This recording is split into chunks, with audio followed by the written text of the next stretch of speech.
We will call for the Pledge of Allegiance, and the flag is up in this area. I pledge allegiance to the flag of the United States of America and to the republic for which it stands, one nation, under God, indivisible, with liberty and justice for all.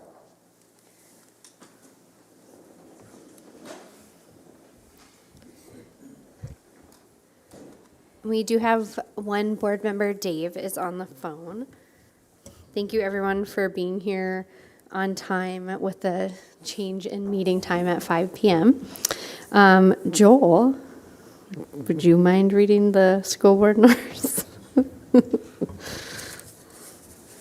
Sorry, I put you on the spot. That's just fine. All right.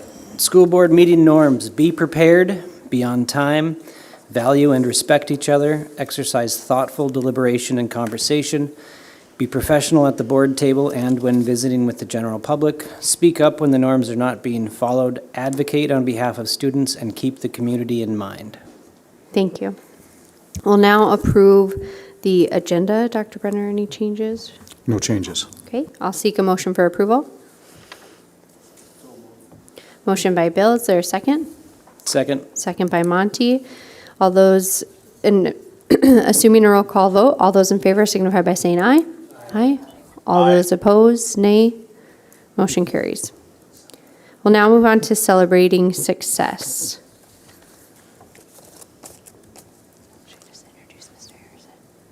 Okay. Dr. Harrison? Good to see you. The sun. There we go. Good to see you as well. Thank you for having us here today. It's our pleasure to share with you. All right. Oh no, turn it on. Cindy told me. There we go. There we go. It's our pleasure to share with you some of the great things that are happening around Red River High School. And when we were thinking about what it is we wanted to share, one of the things that came to mind was with the recent groundbreaking of the Career Impact Academy. We thought it'd be a great idea to celebrate our CTE programs at Red River High School and some of the things that are happening around those. And with me tonight, I have 4 teachers and 6 students, and they will share with you their experiences. Some of our students are graduates of Red River High School and out in the field right now. And then we have some students that are also currently going through the program. So you'll hear a little bit of different perspectives from each of the students. And so just to kind of give you a quick overview, these are the programs that we have, the number of courses that we have offered, marketing and business, 18 different courses. That ranges from our model school store to computer applications to personal finance, just a wide variety of different classes in the marketing and business. Family and consumer science, which would be your foods classes. Our JET program, our Junior Educators for Tomorrow, is also a part of that program. And just a variety of different classes in that area as well. Automotive technology kind of speaks for itself with our autos classes. Medical careers, which Denny Rollcamp will go into a little bit more detail. Information technology, that would be our some of the classes Paul Zettler teaches. He'll talk about that as well. Our trade and industry classes, building trades, aviation, classes like that. And then our technology and engineering classes, which would be our Project Lead the Way classes. So it's kind of a wide array of classes that are offered for students. Great classes, great programs to really get students either finding their passion or really springboard them into their passion and into a career. And you're going to hear from the students that are had those experiences while they were going through Red River.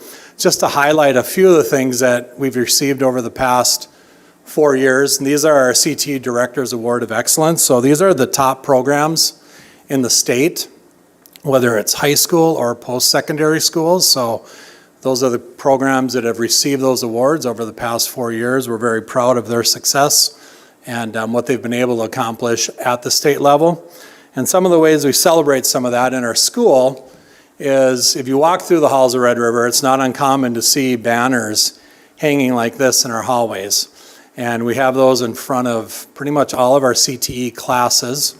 What you'll see here are the Skills USA, so there's some computer classes in there, cybersecurity, and then the DECA hallway as well. And we have those in front of our health careers classes as well. So that's the way just kind of we celebrate those. It's not on the back side of those, you'll see the students' names who have won those awards. So that's a way to kind of celebrate their success and kind of put that up in the hallway as the academic portion of the school. So that's just a quick overview of the program that we have and some of the ways that we celebrate what our students are able to do and some of our instructors. And really with that, I'm going to turn it over to the people that do this job every day and work with our students, because they're the ones that can really share with you what it is these programs do and how they prepare kids. So our first teacher is Danny Camp, who teaches our health careers. There you are. Is this complicated? No, just there you go, the arrow. Okay. I'll move that down. Thank you.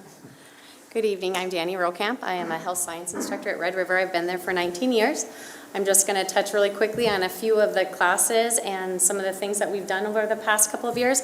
And then I also brought with Morgan Knutsvig, and she is a former student of mine, just to show you kind of the career path she took in high school and how it helped her make some choices in college. So right now in our health science programs, we have Introduction to Medical Careers, Certified Nursing Assistant, Med Terminology, and then we also have a student organization called HOSA. We've had some great success with that. We've actually had someone run for international office and competed. Am I doing something wrong? Oh, I'm sorry.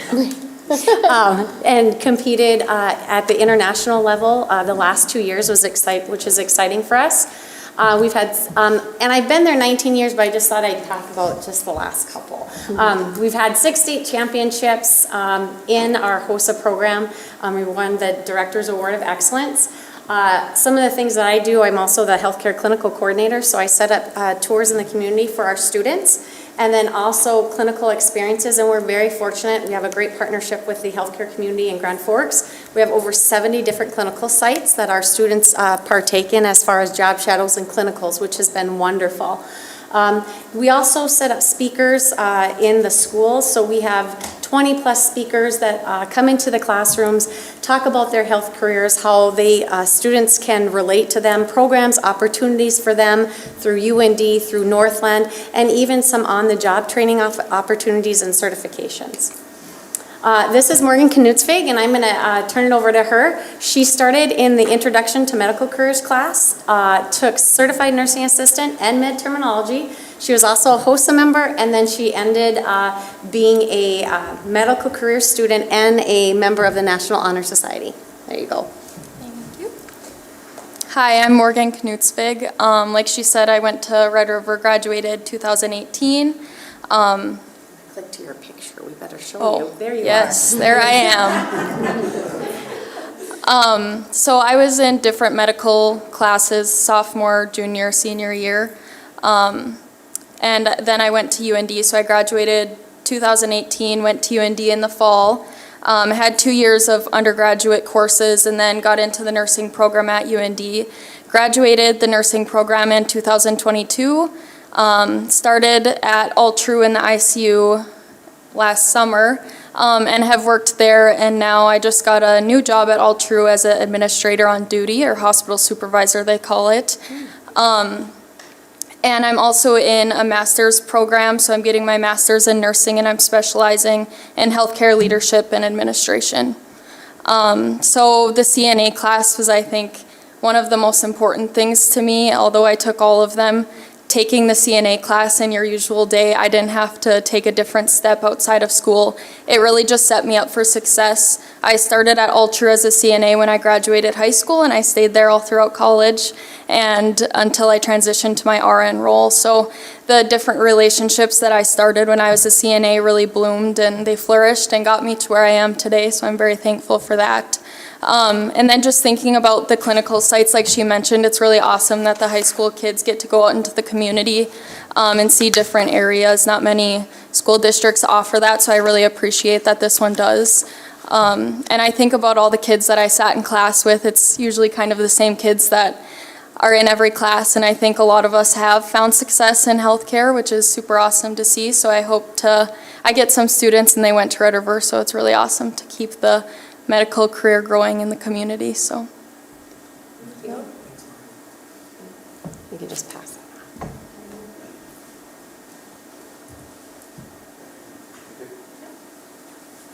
Okay, hi everyone, I'm Dustin Norby. I'm one of the marketing teachers at Red River High School. I teach alongside Brent Pullum, and I brought Clarkson Sandy here to talk on his behalf what he did through the program as well, one of our former students. Pathway that our students follow is Intro to Marketing, Marketing 1, Marketing 2, Model Store. In Marketing 1, they do like a market research project where they partner up with the business in town, and then they'll do like social media marketing the second semester. Marketing 2 is entrepreneurship. They'll create a business plan, and then they'll do, management in second semester. And then the Model Store, they help run the business, and we have it staffed like throughout the school day. And then our career tech student organizations, DECA. And then here's some success we've had. Past 25 years, we've had about 12 state championships. And this picture in the middle is from last year. You can see Clark's in the middle of the table, kind of standing, beginning the hardware. So let him go next. Hey guys, Clarkson Sandy. I was a past Red River CTE student. I graduated last year. I have since taken up a major in entrepreneurial business entrepreneurship at the University of North Dakota. When I was at Red River, I took a wide variety of CTE courses, Principles of Engineering, Aviation 1, Intro to Marketing, Marketing 1, Marketing 2, Model School Store, where I was the operations manager. So that was all the marketing classes available, as well as the Aviation and Principles of Engineering. I was very involved in DECA when I was taking the marketing courses. That picture on the left is my freshman year. Me and one of my good friends presenting in Bismarck. We ended up in the newspaper. That project we actually partnered with Piper Aircraft, corporate Piper Aircraft in Vero Beach, Florida, to write that paper selling their flagship aircraft. Then on the right side is me this last year in Florida at the International DECA Conference, where I placed in the top 30% in my business growth plan event. With my experience from DECA, I've gone to start my own business. 2 years ago, I founded Genius AV, and the parent company has now become Genius Companies, LLC.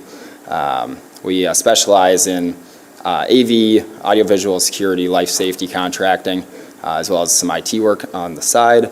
And then Genius Companies, we are preparing to launch another business here by Q2 of 2024, so I'm looking forward to that. Really, DECA was the big player for me on these. I built lots of relationships through DECA with people who've actually become clients of mine. Worked on some papers with some local businesses, some restaurants, where the owners have since become our customers on new commercial construction projects that they've undergone for their business. I also took Leslie Martin's Aviation 1 class, which prepared me for the FAA private pilot written exam. When I turned 17, which would have been my junior year of high school, I passed the private pilot check ride. I'm now just about finished with my instrument add-on for that, which is as far as I will go. So I've had a lot of fun flying and learned a lot from Leslie. So that's a big benefit, I think, to students in Grand Forks, given we have the fantastic aviation program at the University of North Dakota. Otherwise, I really thank you guys for taking the initiative towards that Career Impact Academy. I think that's going to be really good for local businesses, especially companies like mine in the construction sector. Really going to help us get more employees in the trades here. Lots of people who are interested in that and really can show that transitioning from high school into a 2-year technical college is really the way to go for a lot of people now. So I did just want to say I do appreciate that investment into our city. I think that's everything I've got. Perfect.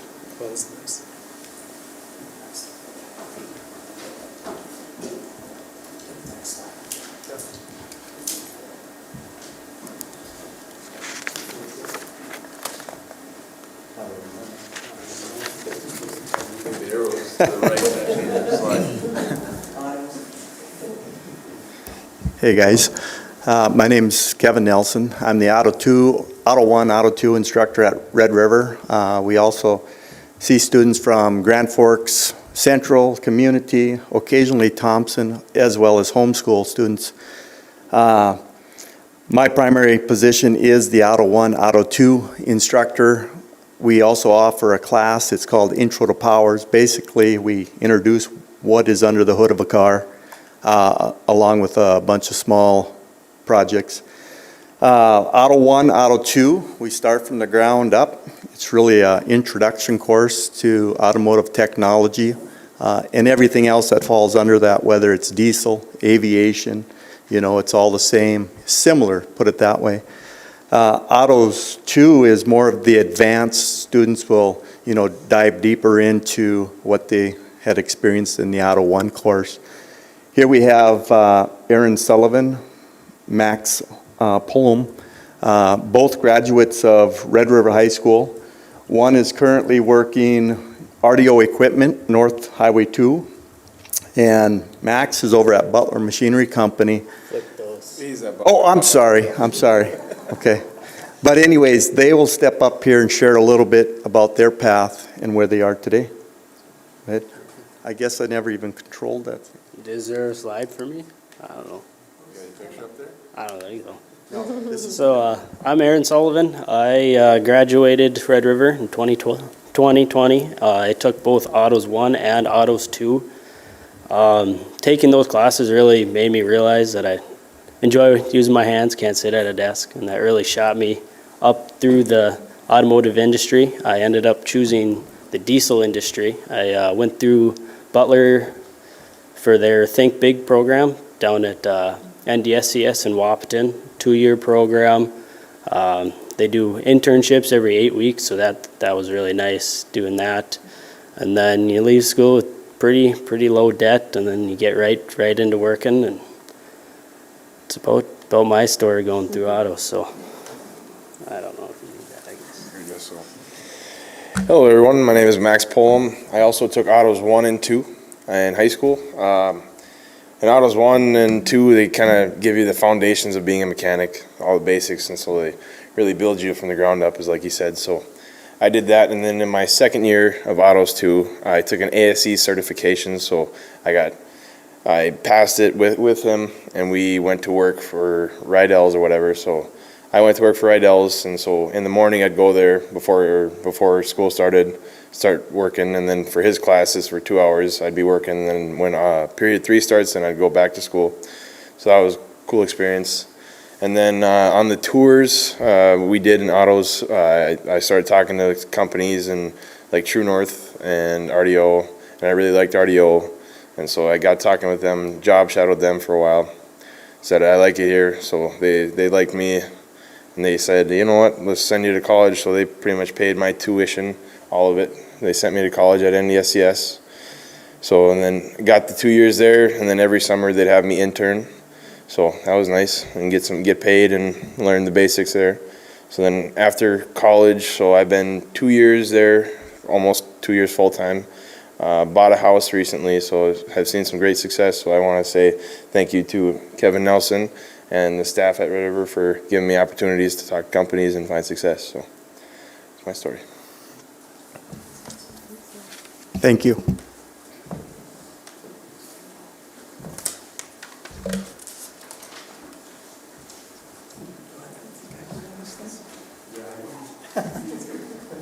I would hope I can run a clicker, but so I'm Paul Zettler, information technology teacher at Red River High School. I've been there for 15 years. I'm actually also the newly hired work-based learning coordinator for the Career Impact Academy.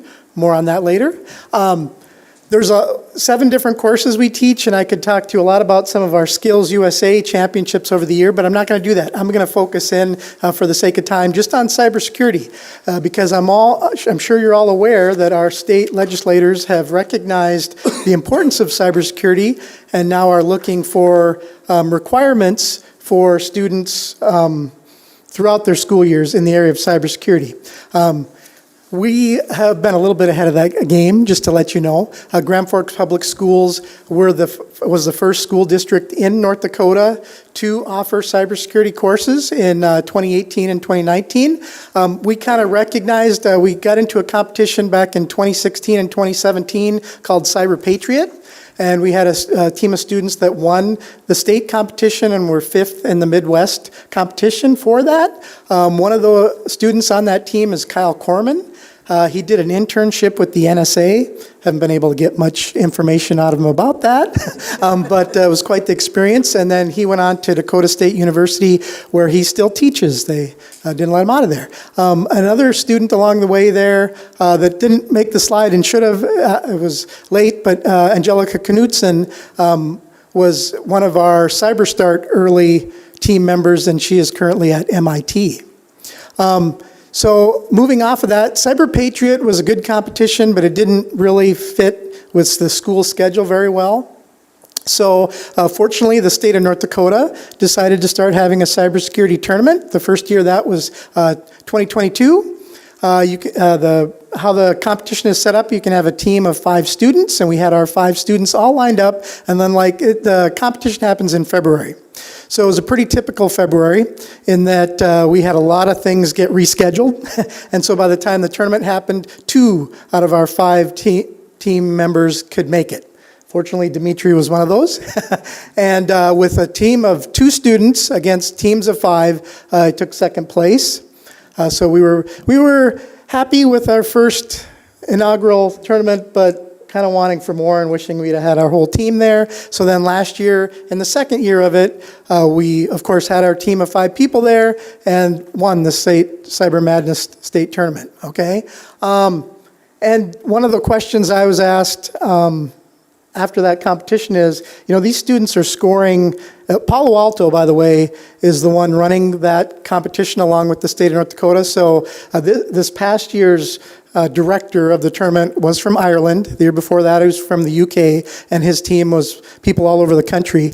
And they were amazed at how our students were doing, and they're saying, we run these competition at the college level too, and these students are scoring on par with college students.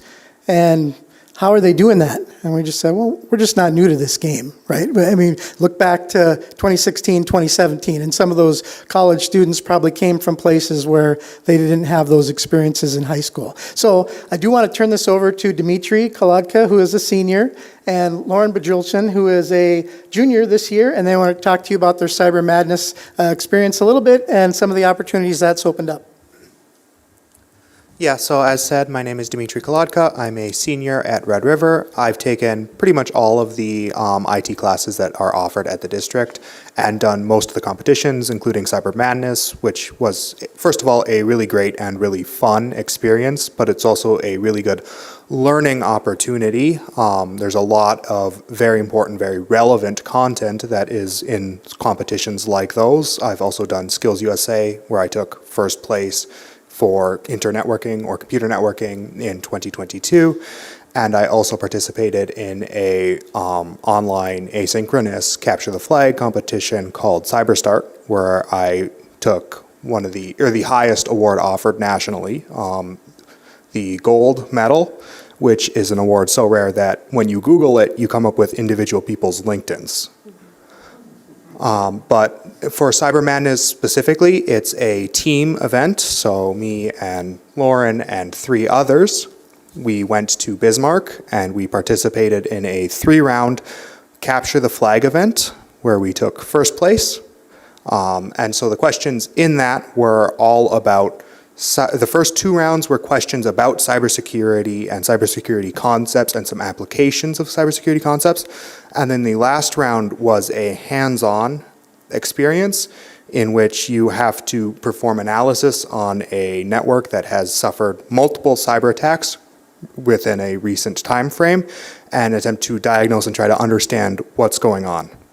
So in addition to being very important, very relevant career skills, there's also a lot of softer like team skills that have also been developed, and just even taking those competitions and doing them so well has opened up tons of opportunities. I've won literally thousands of dollars in scholarships to any college that I want, or even in one case just a check.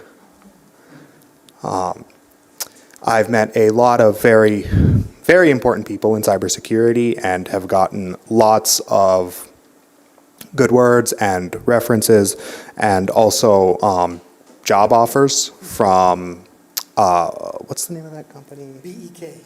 BEK. They run the majority of North Dakota's fiber optic and networking infrastructure. Unfortunately, that wasn't really feasible because the job wasn't located in Grand Forks. And I, Dimitri, if you'll let me chime in on that, Yeah, though. go ahead. The CIO of BEK comes up to Dimitri and Jack Paris when they got that second place finish as a team of two, and he gave them his card and said, "You're a team of two. I know they gave you second place in points, but you won this thing. If you want a job, just come and see me." And Dimitri had to politely turn him down, right? So overall, my experience with Red River, well, Grand Forks, CTE has been very good. It's been a lot of fun, but it's also been a lot of really good skills, both directly career-related and also soft skills, and it's just been a really wonderful opportunity. So thanks for running such a good program. All right. Hi, my name is Lauren Brynjolfsson. I'm a junior at Red River. Just going to tell you a little bit about my cybersecurity journey. Freshman year, I decided to take a computing education class with Mr. Zettler because I thought it would be just a good experience, so I can have that on my high school report there, and it ended up being a lot more. Mr. Zettler introduced us to CyberStart America, which is a cybersecurity capture the flag game. And freshman year, I got the second highest ranking in that. Freshmen weren't allowed to take the program that comes along with this, but still very exciting. And also freshman year, I became involved with Girls Who Code. Really great program. I learned how to code a little bit, and I really learned how to know my presence on the internet. And then this past year, as a sophomore, I became the student leader for Girls Who Code. I currently am the student leader for Girls Who Code, and I got the higher ranking in CyberStart America, and I got to participate in a summer program offered by GIAC, and the person who runs GIAC also founded CyberStart America, which was great. So I got to do a couple Zoom meetings with him. And in the end, I took a test, and I am now GFACT certified, which offers me quite a few jobs and opportunities in the future. And yeah. Forgot to mention, I also did that program, and as part of it, they've partnered with a number of colleges that are running a college credit equivalence program. So taking and passing this certification is equivalent to a year or two of college level cybersecurity and computer science.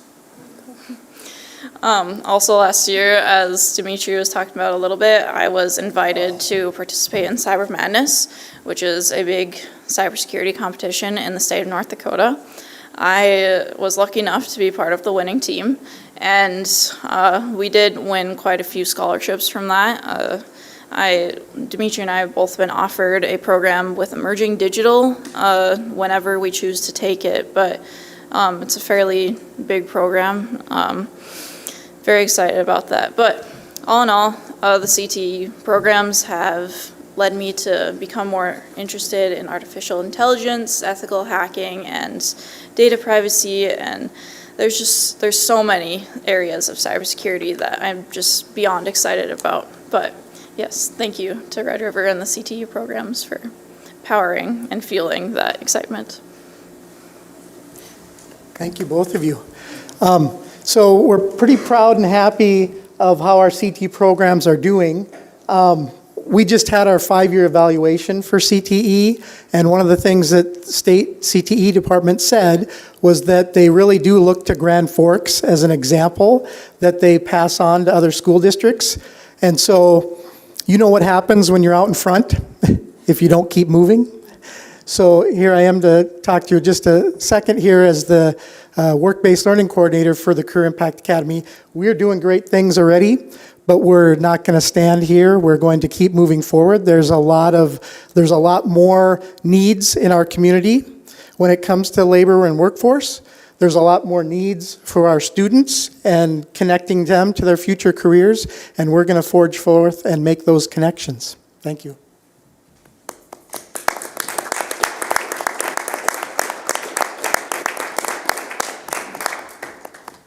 There it is. I think that really wraps it up. You get one more picture there, Paul. That's your team from last year. So with that, thank you. We appreciate being able to share some of the experiences. And I want to thank the students and instructors that are here. I know we have a couple guys that got off work early to get here, so thank you guys. And some of them are probably in, I think, Morgan, maybe the same boat, right? No, yeah. Carson was doing a deal when he came in the door on his phone. So busy people, and I know our students are also busy, but we want to thank them for their time and coming out tonight. So I don't know. I think that kind of wraps up our portion of the presentation. So thank you. Thank you very much.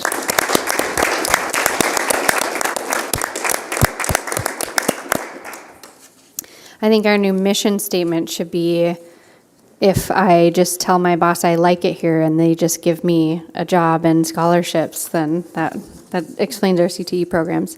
Any questions or comments?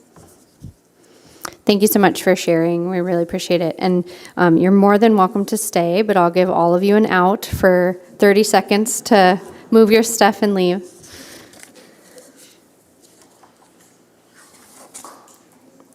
We'll now move on to the approval of minutes from September 25th. Do I have a motion for approval?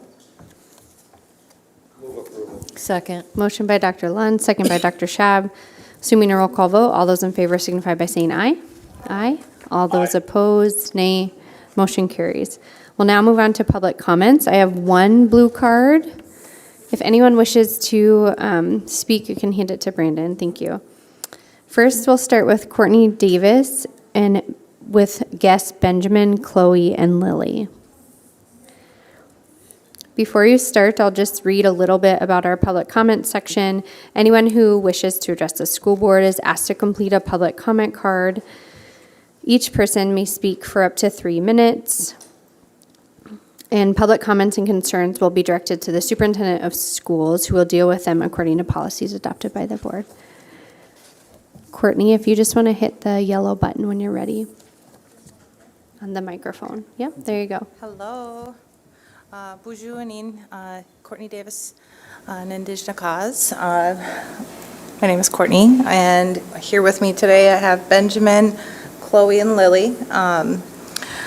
And I didn't prepare anything for this evening. I was asked last week what were the plans, the events for Grand Forks Indigenous Peoples Day, as I've been the community organizer for the last couple years for a community celebration that has been held in the evenings. So as you can see, I have a growing family and obligations. So I after year 4, I made the decision to not coordinate an event this year. I just needed a break, and after I've received several messages today, and one of which was the event that was held at the University of North Dakota this afternoon. Representative Jamie Davis came and spoke to the community, and with her speech, I just felt, I think, compelled to come here and just say Happy Indigenous Peoples Day to you all.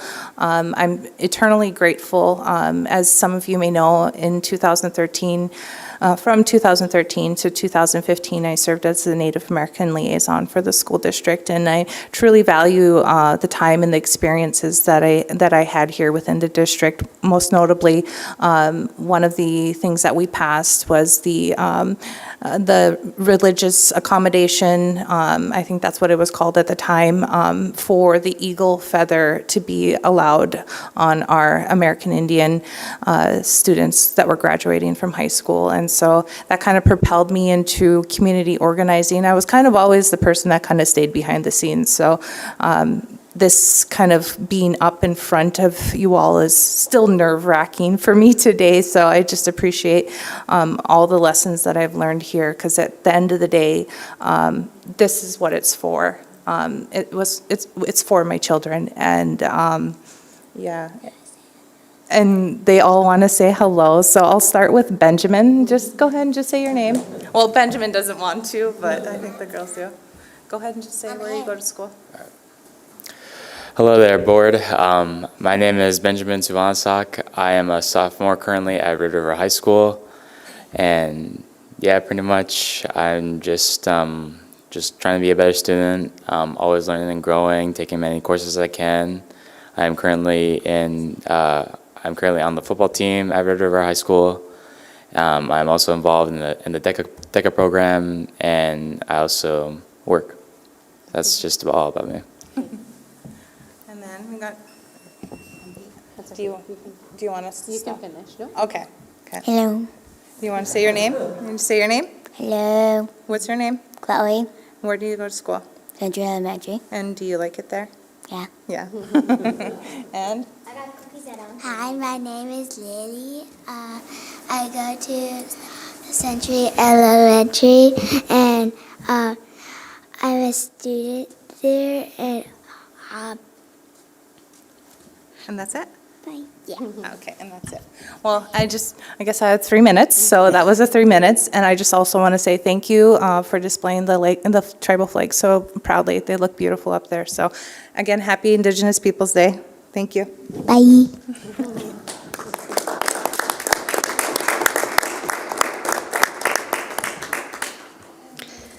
Next, we have Victoria Swift. If you've never spoke at the mic before, there's a little yellow button that you'll push when you start to speak. It's working. There you go. They're a tough act to follow. Hi, I'm Victoria Swift. I'm here to talk to you today about school bus issues for new Americans and refugees to Grand Forks. I'm one of about 6 volunteers who drives from my church refugees to school, to English classes, to shopping. The 2 high school boys that I drive to Central have a city bus stop right outside their home, but it takes them 60 minutes and about 2 or 3 transfers if they take the city bus to school, which with their limited English is difficult. On the same family, the little sister rides the school bus to Winship, which is a distance of 1.8 miles, and it takes her 90 minutes to get there, more or less. And some days that varies. Her mom's never quite sure when she's going to get home.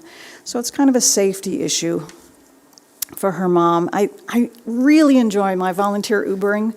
The families that I've met are all just wonderful, excited to be in Grand Forks. They want to go to school. But I think we all want more independence for the high school students, and more comfort and safety for the elementary school kids. So I encourage you to re-examine the city bus routes and the Grand Forks school bus routes.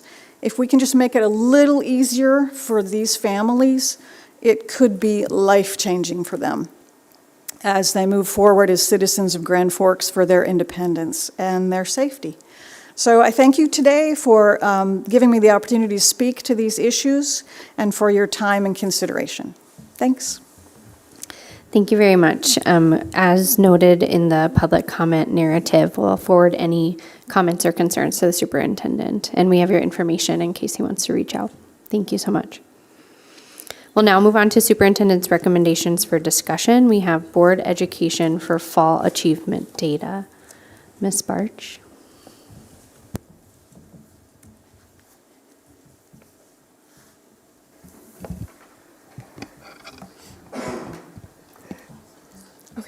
Madam President, members of the board, thank you for having us here tonight to talk about student achievement data.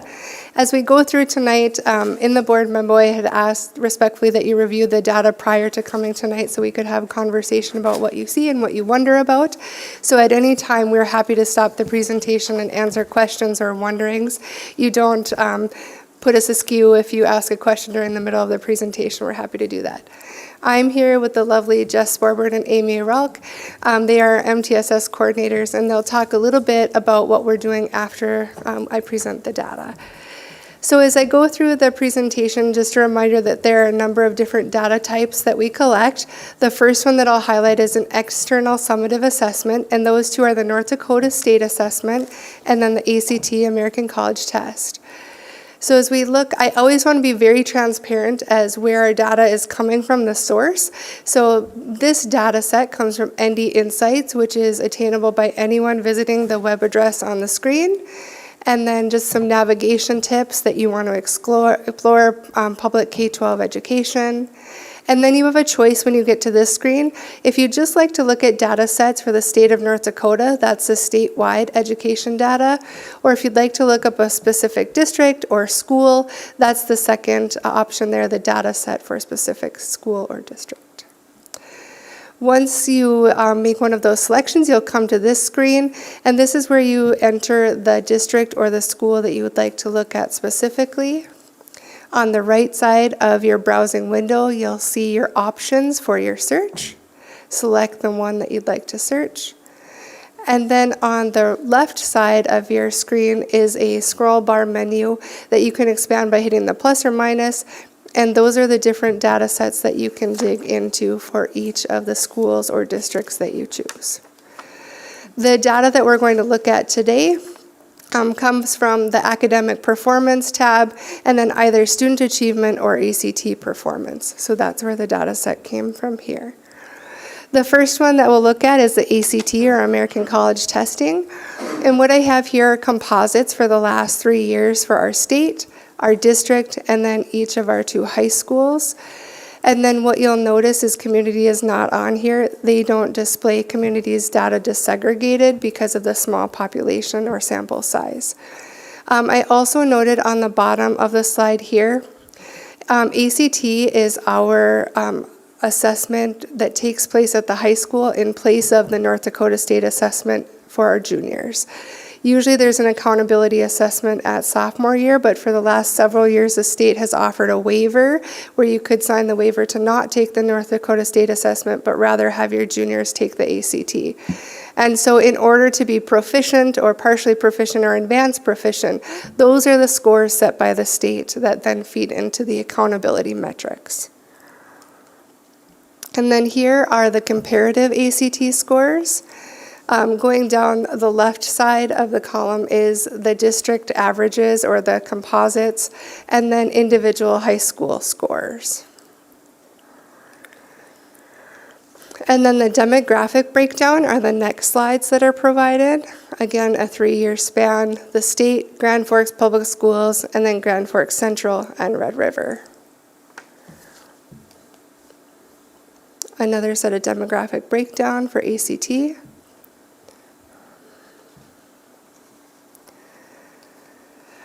And then we transition to the North Dakota State Assessment. The North Dakota State Assessment is given to grades 3 through 8 and then 11 again being that ACT. And then the state reports out on percent proficient. So what you see here is the North Dakota State Assessment for English Language Arts presented over a 3-year span for both the state and Grand Forks Public Schools. I tried to color code so the blue matches the blue, the white, and yellow, yellow. So if you want to compare the year span, it's easier to do so visually. And then again, that breakdown by demographic group.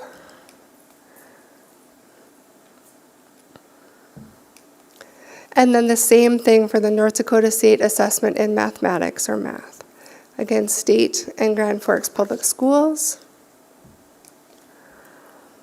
Demographic breakdown. Amy, can I ask you a question, please? Excuse me. Will you remind us, when we're taking the North Dakota State Assessment in grades 3 through 8, is that every child? So the exceptions would be a child who qualifies for a North Dakota State alternate assessment, meaning they have a cognitive disability that would impede them from taking the North Dakota State assessment. Also, we do have families that fill out a state opt-out, which is allowed by Century Code.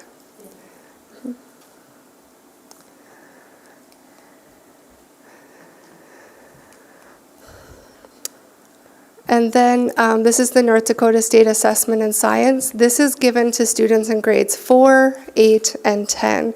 And since the ACT is not an approved assessment for science, our sophomores do take the North Dakota State Assessment in Science.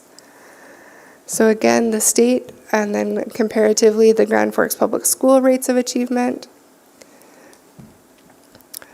And then breakdown by demographic.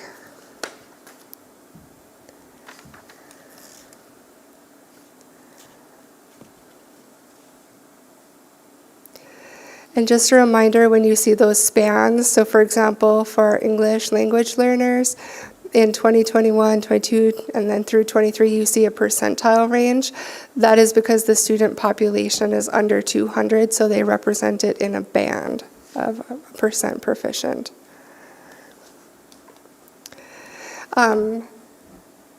Mr. Ripley is coming. He was, I think, doing some officiating, so we're going to skip through his slides really fast, and then we'll come back to them once he's here. Amy, I have a question. Go ahead. Oh, go ahead. You shut yours off. Are you going to come back to these, or I have just a generic question about Sure. what are your three thoughts about these results? I mean, I don't mind listening to the other 8 people up here's thoughts, Sure. but you 3 are the Yeah. biggest content experts in the room right now. So I'm just curious, or are you going to talk about that later? Nope, I can talk about it now. So Thank when I you. look at those summative assessments, I look at those scores, and the first thing is an opportunity for growth is what I see, because when I see proficiency rates that hit 30s and 40s, I think that we have an opportunity to provide our students with more.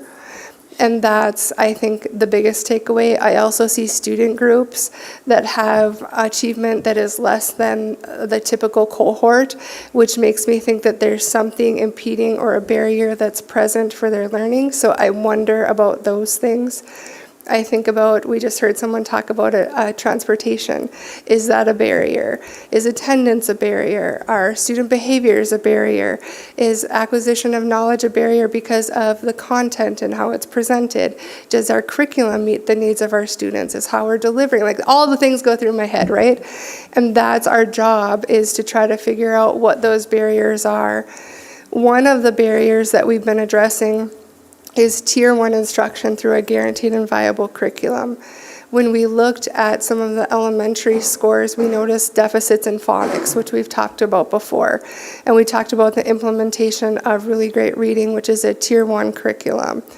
And through that, they tell us, their research shows that in 3 to 5 years, we should see student cohorts that our ability to have the code or decode words is increased over what we have now. And we're starting to see that in some of our curriculum-based measures as we do some of those assessments, which are part of the STAR or Renaissance Suite. There's also in high school, we've been talking a lot about at secondary disciplinary literacy. What does it look like to read like a scientist? What does it look like to write like a mathematician? And incorporating those literacy skills into the classroom. So last year we did a ton of professional learning around disciplinary literacy and taking those and putting them into those contents. Every teacher is a teacher of reading. Every teacher is a teacher of writing. And how do we make that the norm? It's no different than the CTE students that were up here. Our CTE teachers are phenomenal at looking at how do you read in autos, right? Going through that manual, understanding diagnostic reports. All of those are opportunities for us to get better at our craft.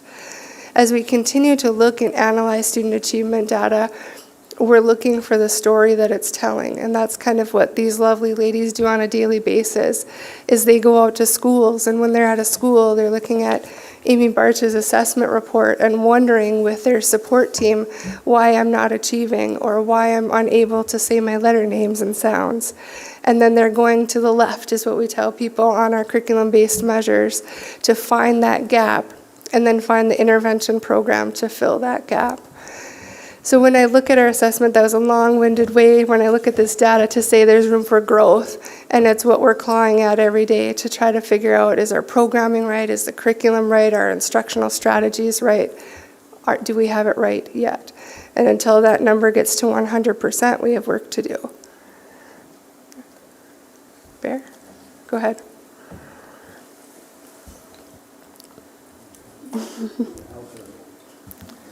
Yeah, I'm getting old. And you can answer this later, Mhm. but the next question I would have is, based on what you see as needs, what can the board do to help improve those achievements? And you don't have to answer that now, you can wait till the end of the presentation. No, I think one of the biggest things that the board can do is, like, through your Be Legendary training, when you're setting goals, and then when you allocate fiscal resources, it's with those goals in mind. So there's a slide that I talked with Dr. Brenner that's coming up that I was really hesitant whether I should include or not. It was, when we get to the STAR assessment, it was our top performers and then the bottom performers by school. And we had a really lengthy conversation on whether that should be included. But ultimately what we ended on is it's an opportunity for the board to know and understand that when we're allocating resources, everyone gets $1 isn't necessarily the correct approach. There are schools and student populations that we need to support in different ways. So that would be my. Mm-hmm. Other questions at this time? Okay, I'll keep going with benchmark assessments then. So the summative assessment, a lot of times, and I think I've used this analogy with you before, when we look at the wellness or the achievement of our students in the medical field, you look at it as like a well child check or a healthy checkup, where the summative assessment that I shared is kind of the autopsy. How did the year go? How did everything go? Where did we shake out?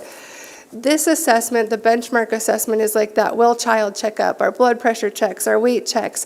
How are we doing as we progress through the year? So the first assessment that we give to our earliest learners in kindergarten and first grade is a computer adaptive test, which means if you answer a question correctly, it gets a little harder. If you make a mistake, it gets a little easier until it finds you just where you are within their system. So when we look at STAR Early Literacy, this is a screening assessment. So by no means do you look at your assessment and say, my child's in the 90th percentile, they're a genius, they're so gifted. Nor the opposite side, my child's in the 30th percentile, oh my gosh, I'm such a bad mom or dad, what happened? That's not what this assessment does at all. This assessment tells us about students who may be at risk and need a little bit more support, and we need to dig deeper. And this assessment tells us about students who are achieving on a proficiency level that we would expect or greater. It does not tell the full story of a child, and it's really important to know that whenever you look at data sets. So then here's the same data set, but broken down by demographic. Again, the black box means that it's been redacted because that student population or set is less than 10 students, and should we share that information, the student may be identifiable.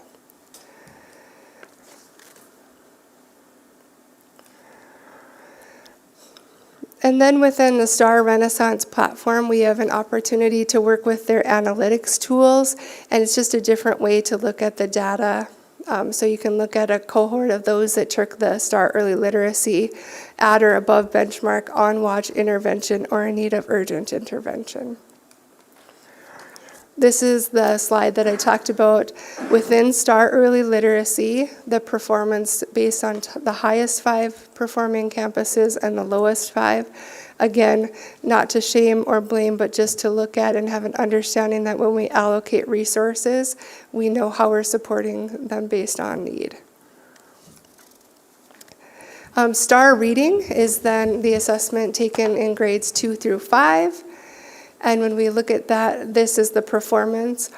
One thing that you may consider when you look at this chart is to look diagonally. So we can make an assumption of the data set that the second graders in the fall of 2023 would be a similar cohort taking the assessment third grade in the fall of 23-24. So you can kind of go diagonal and see gains or losses there too for cohorts. And then the same data for our demographic group, breakdown groups.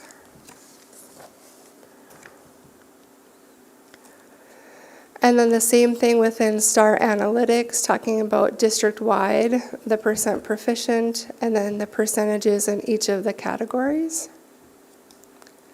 Again, our highest 5 and lowest 5 performance based on campus.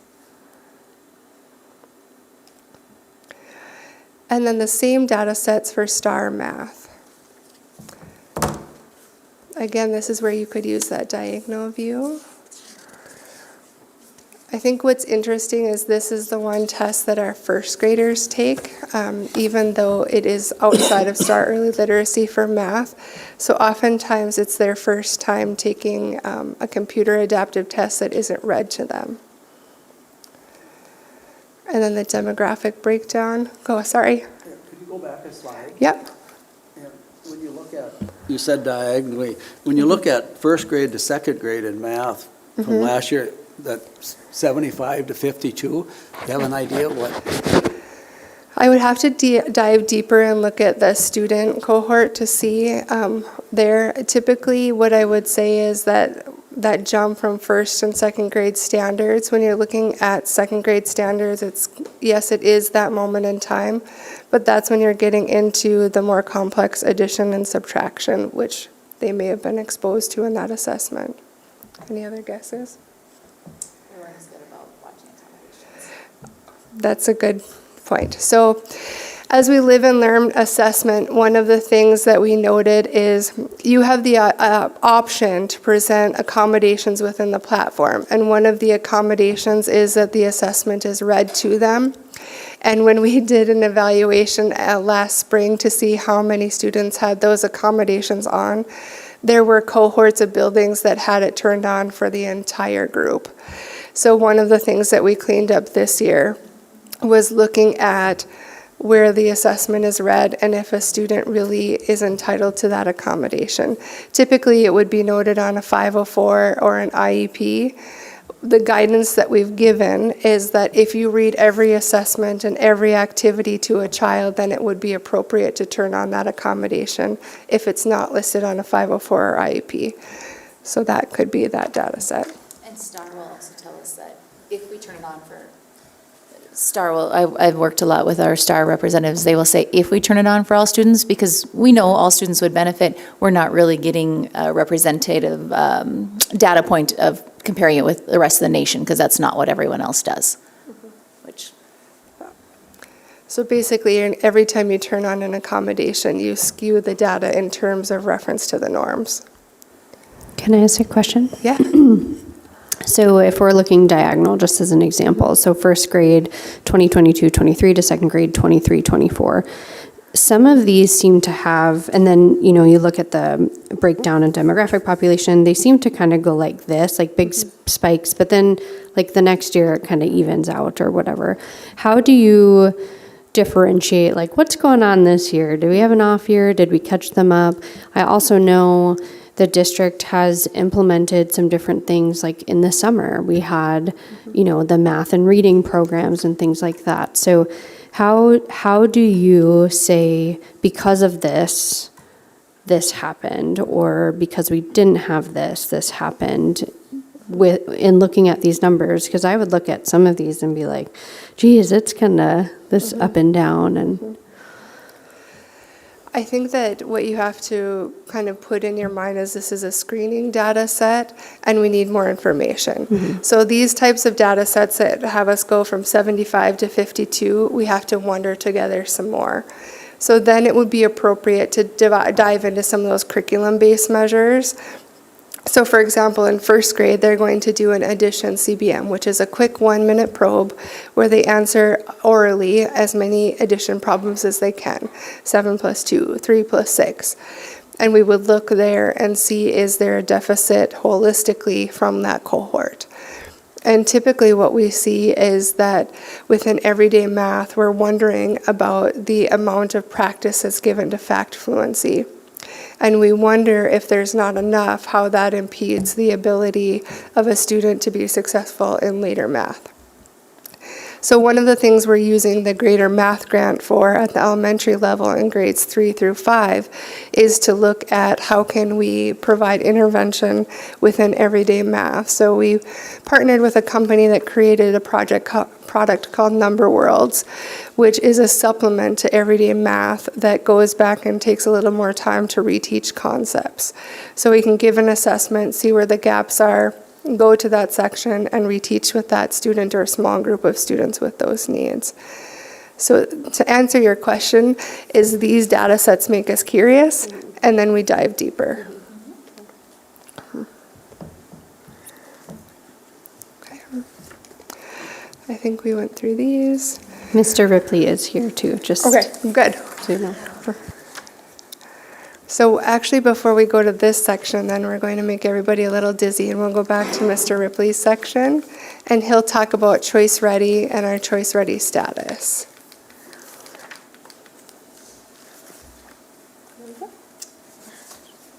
Good evening, and apologies for, my appreciation for being flexible. The 5 o'clock start time kind of conflicted with a few other things. But Eric Ripley, just happy to speak about the Choice Ready. And I submit that report on behalf of the district, but there's an entire team that's working and has been working on Choice Ready for a number of years. Choice Ready is one of the accountability measurements that the district is rated on under the ESSA, or the Elementary Secondary Schools Act. And so Choice Ready is really looking at a combination of multiple factors. So when you look at the chart that's up on the screen, in order to be Choice Ready, a graduating senior from Grand Forks, so it doesn't matter if they graduate from Community, Central, or Red River, students have to meet that blue box of what's called essential skills. There's some that are required for all students, things like that are in Century Code, passing the North Dakota Civics Test, financial literacy, et cetera. And then there's some optional items that are bulleted, and students in the essential skills have to meet 4 or more of those indicators. And some of those are automatically pulled, things like their attendance. We know what their participation is, let's say in a co-curricular or extracurricular activity or school sponsor that. Other things, though, aren't as easily tracked. Things like community service, or maybe if they've done something outside of the school district, maybe they competed in a club that's maybe not school district associated. And so that's always a balance for our committee in terms of how do we make sure we gather what actually is being completed by our students. After the essential skills, then students have to then also qualify in 2 of the 3 areas below, and either post-secondary ready, workforce ready, and or military ready. And any combination of the 2 or 3 of those would then make them what's referred to as Choice Ready. The verbiage Choice Ready, I very much believe in this idea that there are multiple opportunities for students after high school, and they are not all have to be in this 4-year for all mentality, right? So that certainly works out well when you're talking about students that might be pursuing a technical degree, or maybe pursuing career in the military, or perhaps just entering the workforce. And so what does it mean to be workforce ready, post-secondary, military ready? And again, the same thing. There's some requirements within each of those categories, and then there's some additional optional indicators, and the students would have to meet a combination of those. And so lots of these are, again, pulled through PowerSchool or through maybe some of our STARS data. Other ones, again, are things that we're either asking the students to report, or we are tracking them ourselves internally and filling those out. With the Choice Ready, which has been around since 2017 as an accountability measurement, you might wonder, how are we doing as a district? You can see we started off at the bottom at 0 because it was new. Lots of things to start tracking. How do we track it, and what do we want to emphasize, and emphasize them for the right reasons? Not to just check a box, but do we actually make sure that we want to put value in those measurements? And so we can see slight growth, and then you can see this exponential growth in 2020, 2021. There's a gap year in there because of COVID. They did not have this reported because of what happened the spring of that 2019-2020 school year. Part of that is in that 2020-2021 school year, one of the essential skills was you have to complete an online learning course. And in that hybrid model year for our high schools, you either were in an A-B schedule, so that meant everybody was essentially completing an online learning course. And so that has then raised our essential skills. And so right now we're at 96%, which is quite high. When you look at the individual categories below that, then we have 3 of them, right? We have post-secondary ready, workforce ready, military ready. Military ready has stayed flat at pretty much 0 since the beginning, up until last year, in which case we started to provide the ASVAB exam. That's one of the requirements of military ready. And with that, then we were able to move from 0 to 23%. You can see our post-secondary score as a district. Again, this is all graduating seniors, doesn't matter which school that they're coming from. It's relatively been in that 65 to 67%. And then we've made significant strides and consistent growth in our workforce ready skills. A lot of things in there related to things you might have already heard about tonight from Red River, right? So technical assessments, industry credentials, CT coursework, things of that nature. So I'm really proud of the growth we've done through that. there's always a question of how does that then compare to other school districts across the state. Oh, I should mention one last slide, then how have we done as an overall district in Choice Ready? That's what this chart is showing you. So the first one was essential skills, the next one was the 3 categories, and then overall, you can see that we're at 69%. This is of last year's graduating seniors being what's referred to as Choice Ready. And you can see that's significantly increased over time, especially since you are looking at 2017 to 2019. Those first couple years were pretty low. So comparative to the other large school districts, we're higher than most. We're a little lower than Fargo. We I think, are probably most proud as a group in the growth and the fact that that trajectory continues to go up. But as you take a look at it, we do quite well comparative to our peers. There's an entire committee that works on Choice Ready. There's representative of the 3 campuses. Counselors are on that, district administration, building administration, career development staff. And actually, we just had a team that attended a Choice Ready workshop recently last week in Fargo. And we've utilized as a district a resource that the state provides called Choice Ready Grants to help provide some financial resources to be able to invest in certain indicator areas. So with that, that was a very quick overview of Choice Ready, but always happy to answer any questions you might have. Go ahead. I just have a comment, Mr. Sure. Ridley. So today I can just say, we came from our daughter's senior conference. Yes. So check. And then we went in and chatted with Joyce Larson and Cara Davis at Red River. And again, they were like, well, have you done a job shadow? Can we show you this? Here's where the scholarships are. So they were amazing to work with. So hats off for continuing that process. I think it's really important. You know, our youngest has her mind pretty much made up as to where she's going, and she's got it plotted out. But not everybody does. And even when she does, though, the counselor she worked with was really, really good about helping her narrow her grasp on some things. So that was really, really important for us, and it was a great conversation. So thank you so much for championing that for all students. I think that's super important. Second, if I look at what I do during the day, I work out at UND, and we were so excited to have about 30 students from Grand Forks attend what we call C Education in Action Day out on the campus. And we invite students out for about 2 hours. They get connected with a UND education major. They get a short tour of campus, and then they have access to about 20 different programs that the education, that CEHD, College of Education and Human Development, is can get students into. And it was lovely to have all of your students out there as well. So thank you very much for supporting that. And the feedback I got was they just loved it. It helps them to identify and define what they may like to pursue as well. So thank you for supporting all that as well. Thanks. No, thank you for those comments. We're trying to prepare students, I think, to make the best educated decision on what's next for them after high school. And I always say their next best step, because we know it might be lots of different steps, but what is their next best step after high school? How can we best prepare for them to make an educated choice?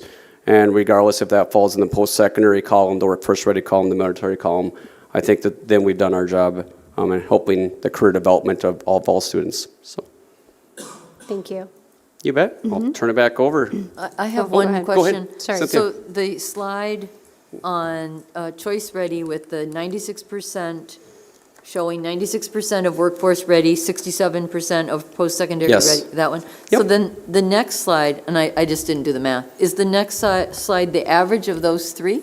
The next slide would be the percentage of our graduating seniors from last year that met the Choice Ready requirements. And if I go back, Cynthia, to this chart, that meant 69% of our graduating seniors not only met the essential skills, they also met 2 of the 3 categories on that chart.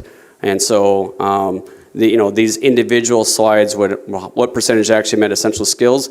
96%, but they obviously didn't meet it in 2 of the 3 categories. And so the 69 is, they met everything. They met the essential skills and they met the requirements below.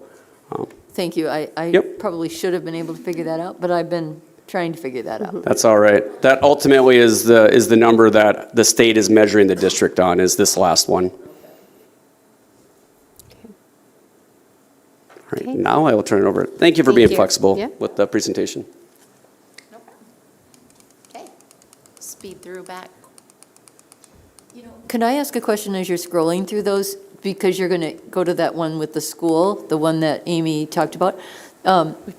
Yep. This is for kindergarten and first grade. Nope, Star Math is all students 1st through 11th grade take Star Math.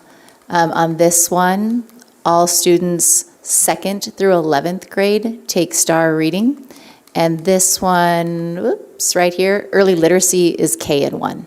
So that's why on this slide you only see our elementary schools. But when you get to the Star Reading, since our schools 2 through our 2nd grade and all the way up to 11th grade take it, that's why you see some elementary schools intermixed with middle and high schools. So is it worth doing any kind of correlation between, I don't know, Star Reading with all levels, Star Math with all levels, and then compare it to those, which schools in the beginning? I mean, I'm just curious. Oh, I see what you're asking. You're asking for trend data, so if you're Following it asking- to middle right, and high school. Yeah, for an elementary, so if you're in elementary in the highest 5, does it stay that way? And then, yep, absolutely. So have you done that? You've done that then, kind of? I don't think that we followed cohorts of students specifically and said, if you started at Lake Agassiz, what's your trajectory? I think we would have to, We have the capability to do it, we just. right, I'm thinking analytically, we'd have to make a group within the platform and then track them over time. So we most certainly could. Yeah. I don't want to create more work. To me, it's just kind of an interesting thought, because when I look at those K in first grade, the schools are different than when you get to these higher grades. And when we come back at the end of the year, it'll be interesting to watch the data set to see if, when we think about Star Early Literacy, and can I go back to, you're piquing my data nerd, Dr. Schwab. When we look at this, I was telling Cabinet today, it's very interesting to look at this slide because 51% of our students are coming into kindergarten at or above where we would expect them to be, meaning that 49% of our students are coming into kindergarten below where we would expect them to be. And that's a national norm. So there's something that we need to wonder about, and our legislators have been wondering for a few years about early childhood education, where that plays a part in all these data sets. And if you dive deeper, we have school-based data then on these breakdowns too. And when you look, one of the lowest was Lake Agassiz. They're the lowest too as far as students coming into kindergarten at or above where we would expect them to be. So it makes us wonder about early childhood education and the need for more than just Head Start or an early childhood special ed room. There's a need in our community to help kids become ready. The number of kids being served through Head Start is small. Oh, very small, very small. And prior to this year, we haven't really even tracked our kids that come from Head Start. So Head Start in the spring actually gave us a list of students. So now we can, because it's not like they all go to one school, right? You go to Head Start, you might be at Viking, Phoenix, Lake Agassiz. So now we've actually been able to create a data cohort of just those students that were in Head Start. And we can track those as well. Yeah, one thing that when you're retired, you have time on your hands. Yeah. I looked through this, but it was very interesting looking at some of the schools. Lake Agassiz is the school with the highest poverty that we have in the district. And as you looked at the other schools that are in the lower end, it's a correlation between poverty and IEPs combination are usually the highest of the two. I was just surprised Lake Agassiz is at 49% of their students live in poverty, and that's where their scores ended up. And you can equate that, and you have to be careful to stay out of the stereotype land, but you can equate that to access, right? Early access. If you want to go to one of our preschools where I sent Paisley, it was $1,000 a month for one kid for 1 month. and you think about opportunity and access, that's a barrier, and that's a gap in our community. So. Okay, close your eyes. We're going. I know, I'm making everybody dizzy. Whoops, anyway, a little too far. There we go. Okay, so why we share all this with you, this is something that we've been going out to buildings and sharing as well in hopes of building some data literacy within all of our buildings. So when we look at this is a pyramid of how we can look at assessment and what we're sharing with you tonight. So the external assessment at the very top, that's when we look at our ACT and our NDSA. That's something we can't really control. It happens once a year at the end of the year, and it gives us a good overall picture of how are we doing towards those state standards. But really below that, there are ways that we can start to look at data in order to help raise those scores. You know, as a school board, you said, here's our goal for the school year. We would like to raise this by 5%. How can we make sure we're on that right track so that when it does happen in April, we're not like, oh, wow, we did or we didn't. And so that's something that we're working on. So really right under it, that orangish colored box, our benchmark assessment, that's our STAR data that we give. So we give that 3 times a year. Our window closed on September 22nd. Our next window will be a winter check-in. That's in January when students come back from winter break. And then we do another one in May. So we can really correlate that data. If you look at the percent proficient on the NDSA and the percent proficient in STAR, it is very, very close. They align with our state standards. They give us guidance. They let us look at trend data over time. And so as buildings, we had them look at that data and say, now let's look at these cohort of students and say, how did they do from last fall to the spring to this fall? What are some good growth goals? And it'll also let us set growth goals for anybody, no matter where you are. So even some of our students that are on IEPs, you know, they might not go from the 3rd percentile up to the 50th percentile.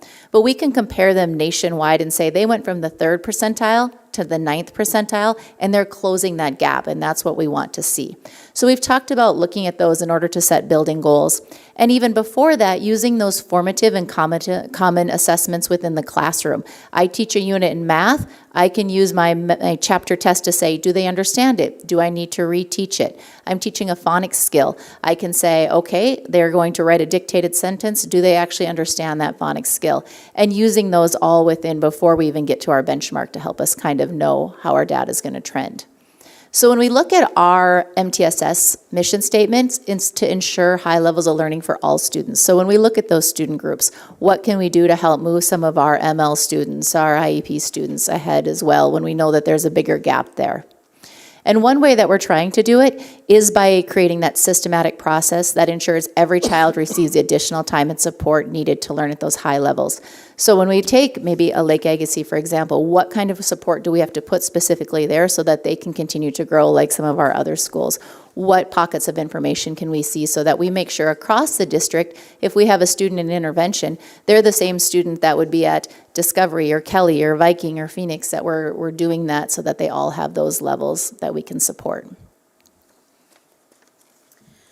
We put this pyramid in front of you at the start of the year, and this is the RTI at Work pyramid. I particularly like this image because it has inverted the pyramid, drawing your attention to that Tier 1 block, which is our largest block, and that is because, again, all students are learning at high levels. High levels here means the grade level essential standards. And then I want to also draw your attention to how this pyramid is broken in half. As I look at the pyramid, on the left-hand side, you see the school-wide responsibilities, and then on the right-hand side, you see the teacher-team responsibilities. So when we look at what we need to put in place for our teachers to do their best work, we are looking at how we're managing all of our resources from the school-wide perspective. And then we're letting our teachers focus on their essential standards and then do their best work. Yeah, so these next slides just share a little bit about Tier 1. One thing that we're making sure is Tier 1 is our core curriculum. What we teach, our really great reading, our everyday math, that all students, no matter where you're at, get exposure to those essential grade level curriculum. Then we have our tier 2 and our tier 3, and those are more of our intervention type things. So once a unit's all taught, there might be some students that are still within that grade level, but they need a little bit of extra time, and that's what we can do within those targeted small group instruction. And then we also know that we have some students that are tier 3 that are really lacking those foundational skills. Maybe you're a 4th grader, but you still haven't mastered all the ones in 2nd or 3rd grade. And that's where we provide those intensive interventions. So when they're getting tier 3, they're also still getting tier 1, the core instruction, tier 2, that targeted small group, and tier 3. And so that's something that we're working hard this year to ensure. So at the elementary, we have, I do all of the elementary and Amy does the secondary. So here's what we said we would like to see happen this year at the elementary, because if we don't have an action plan, it's really hard to move forward on all of that. So we have started 3 levels of support teams that use data to drive their decision making. We're ensuring that Tier 1 curriculum is taught with fidelity. We've created pacing guides so that we know no matter which elementary school you're at, if you're on Unit 1, this is the week you're on Unit 1. If you're on Unit 3, so that we know if you move between schools, you're still coming in with that same background knowledge.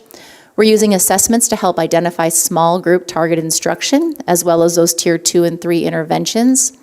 We're using targeted research-based interventions with progress monitoring. So before we would just have this big catalog of pick this intervention, we're now using our lead literacy specialists and our curriculum coordinators and our SEL people to help us say these are actually interventions that we can support and carry out, and that we have our staff trained to do that. We're continually using that PLC model, asking what do we want students to know, how are we going to know, what are we going to do if they don't know? What are we going to do to extend their learning? So that too, when we have those students that have already learned it, what can we do to help provide them that growth as well? And then we're doing professional development on MTSS and data literacy at all 3 team levels. So this is our elementary team structure. So the school leadership team is kind of that overarching team that looks at what's needed within the building. We try to get representatives from all different areas. So we have our building principals, we have our coaches, we have our interventionists, we have either a counselor or social worker. Sometimes it's hard to have both of them because they're split between buildings. And then we have a special education representative. And so they look at the overall school leadership and say, what do we need to do?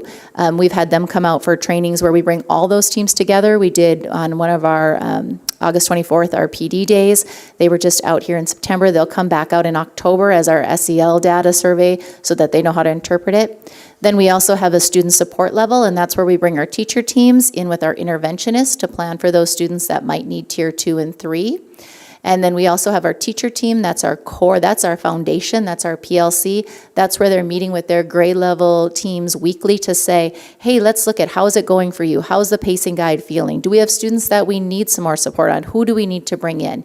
And so that's really where we're focusing our work in MTSS this year. Secondary, very similar. We have building leadership teams. At the middle school level, we have teacher grade level teams that meet every day. And then at the high school, we have department teams that meet as needed. We have a focus on our Tier 1 curriculum. That guaranteed and viable language comes from our HRS, Marzano High Reliability Schools Level 3. Guaranteed and viable, are we all on the same page, and have we selected standards that we know that we can cover and cover to mastery? We have a lot of time allocated to our PLC work this year. That's what all of our early releases are for. And our outstanding educators are working on their essential standards, their scales, and their common assessments. So right now, the work of the essential standards is looking really good, and we are sharing that information in Curriculum Warehouse so that everybody who needs to know what's going on in classrooms can see. For example, special educators, alternative education teachers, and ML teachers can all see what's happening in grade level classrooms. Scales and common assessments will be our next push. This year we have curriculum leaders, so those people have taken on additional responsibility and training so that they can go back to their buildings with extra understanding and they can lead their content areas. Amy has already talked about disciplinary literacy, but in addition to that, Andrea is focusing on helping educators scaffolding complex text. They're working on academic vocabulary. She has worked on classroom libraries at the secondary level, and she just did a cohort this afternoon who's looking at co-teaching. Wind time is very exciting, so all the middle schools are looking at this, how they can adjust their schedules to add that what I need time. But Valley really took the charge. At the end of last year, quarter 4, they noticed that their students needed more help with reading, and so they went through extra professional development and got their students and teachers working in HD Word with great success. And so they are continuing that process. South and Schrader are on their heels. And then Red River is also looking at what an intervention might look like at their schools. There was a guiding coalition of Red River teachers that had some extra professional development this last summer. They went to the RTI at Work conference and came back and were sharing all of their new knowledge and excitement with their staff. So I am very excited to see where that goes. Amy also talked about the Greater Math Grant. So the Greater Math Grant, like she said, is geared through grades 3 through 8, and they are supposed to be focusing on identifying and then eliminating learning gaps. And a learning gap is a skill that a student should know, but they don't. So what we're doing at the middle level is spending more time on Envision Math and professional development for teachers there. So at the start of the year, the math teachers went through a full day PD, and then there is additional coaching happening through the year, which includes bringing experts into model lessons for our teachers. And then professional development, data literacy, like Amy said, learning how scientists read and how mathematicians read, and just bringing in those literacy skills to all of our content areas. Do you have any questions? Thank you very much for presenting your data and information with us. Does anyone have any questions? Go ahead, Dr. Ron. Hey, got it on the first time. Can train anybody. Just at a high level, I'm wondering about professional development and teaching, because it occurs in all of our professions. So you have Mr. Larson here, who's been teaching for 6 years, and then Eric Lund's in his first year of teaching, and we have a high percent of first-year teachers this year. Seemed like a lot when we looked at it. How do we ensure my success besides just PD, and I'm just thinking about what we do in medicine, what they do in the legal field. All of us do that. I mean, just high level. Okay, so it starts with new certified staff workshop. We used to call it new teacher workshop, but we invite them in, and 2 of the days, actually 3 of the days that they're with us, they're learning about the curriculum resources. How do you log into everyday math, to Envision Math that we've mentioned, and then work with coaches on kind of how do you use that resource. Then the most powerful, compared to any standalone event, the most powerful type of learning is through coaching. So our instructional coaches then are working with teachers as needed to use the resource, to implement it, to refine it. They're a key part of those targeted or school support groups. When we're looking at student data sets, we're asking ourselves, are 80% of our students or more proficient on this skill? If not, that means I need to go back and whole group teach. If yes, then what are my next steps? And that's what our elementary literacy specialists, our administrators, our coaches are doing on a daily basis. And then there's opportunity when we do our adoptions. One of the adoptions that you recently did was the science adoption. And through that adoption, it allowed us to bring in Kristen Moorhead, who is a presenter with FOSS, and she's been doing ongoing professional development. This is year 2 now. So it's really important that when we look at a resource, yes, it's important for that initial onboarding, but then in day 47, you have someone to ask the question of, I don't quite get this part, or I can't fit it all in, or what about this, or my student's not responding to that. And that's when those support staff swoop in, and they might not have the answer. They're not a group of people who have all the answers, but they hunt and they find and they do the learning and then bring it back to teachers. Go ahead. On top of that, there are additional things that occur. Our buildings do variations of what they call speedy PD during their faculty meetings, early release chunks of time, during team times, grade level times. There are resources all over the place designed to do that. Instructional rounds occur. I think it's probably similar to the medical world where groups of teachers might go around with an instructional coach and be looking for specific strategies that their peers are executing in the classroom, and then they digest or debrief around the results that they saw with the students. So this team over here has put together an extremely comprehensive support system for that ongoing professional development, and I think it's really meeting its mark. The only other thing I would add that I didn't hear is retention. I mean, when we recruit a physician or a nurse, and then we lose them 6 months later and have to start over again as trend runs, it's no different in the educational profession as well. So I think retention is real critical as well. Go ahead. The state also has the state mentor program for the brand new teachers that is an excellent program funded by the state that matches them up with a teacher mentor in their school that first year. And I know that's really geared towards that retention piece, because then they have someone in the building to help them further through curriculum, but then also help them through those stressor points throughout the school year. So that's a program that hopefully the state continues to fund as well. Every year they're allocated funds from the legislature, and they actually expanded to support teachers through their first 2 years now. The trick is you have to be new to the profession, so if you come to us from the other side of the river with 5 years, we have to kind of do an in-house makeshift look-alike program, but that's yeah. Just going to keep piling on to your question, Dr. Lund.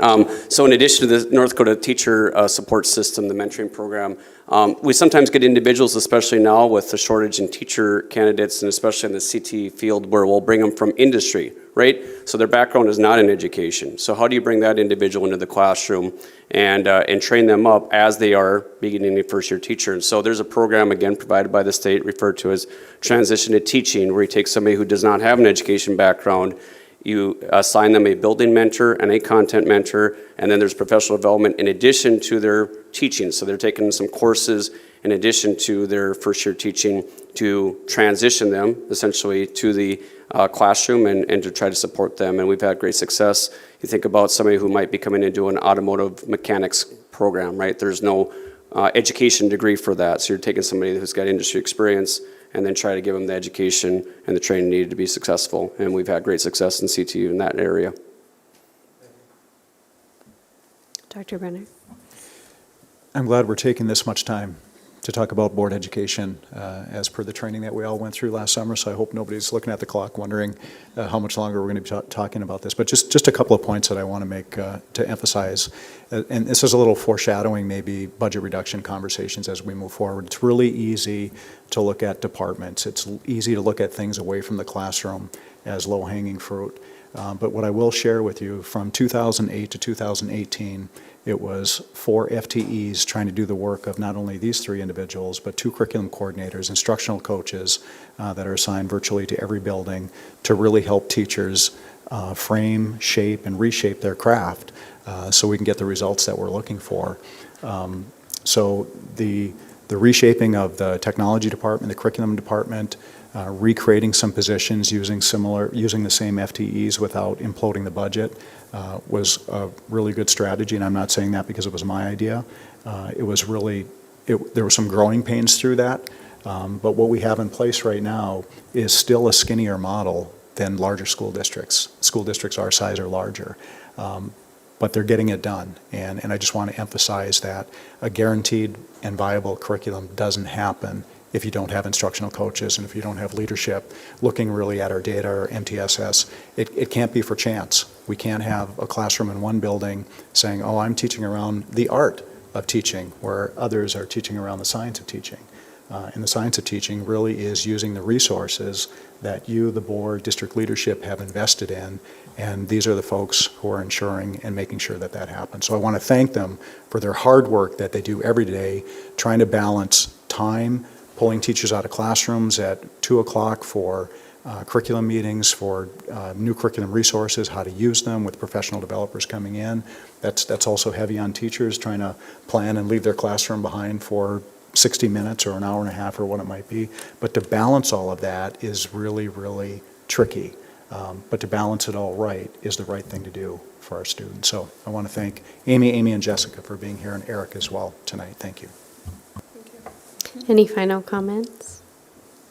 No, I think one thing that at least our department's trying to do too is, like you said, find those, what is working and what is moving students forward more.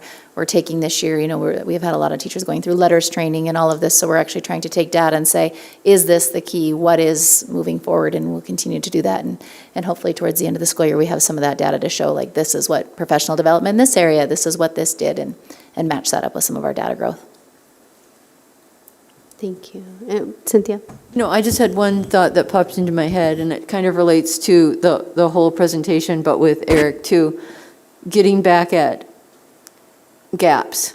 So had a call from a student who wants to be part of DECA, but the cost of going to Fargo for a trip, and we talked about that, and I'll dig into it. But there are gaps that occur because of these things that are kind of what we might think of as out of our control.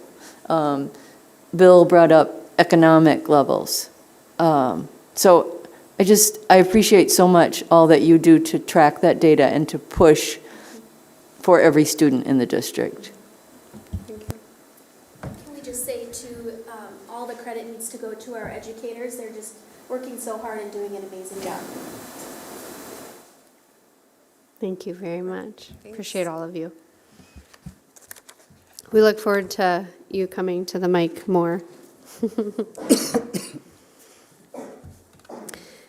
Okay, we'll move on to fall enrollment data.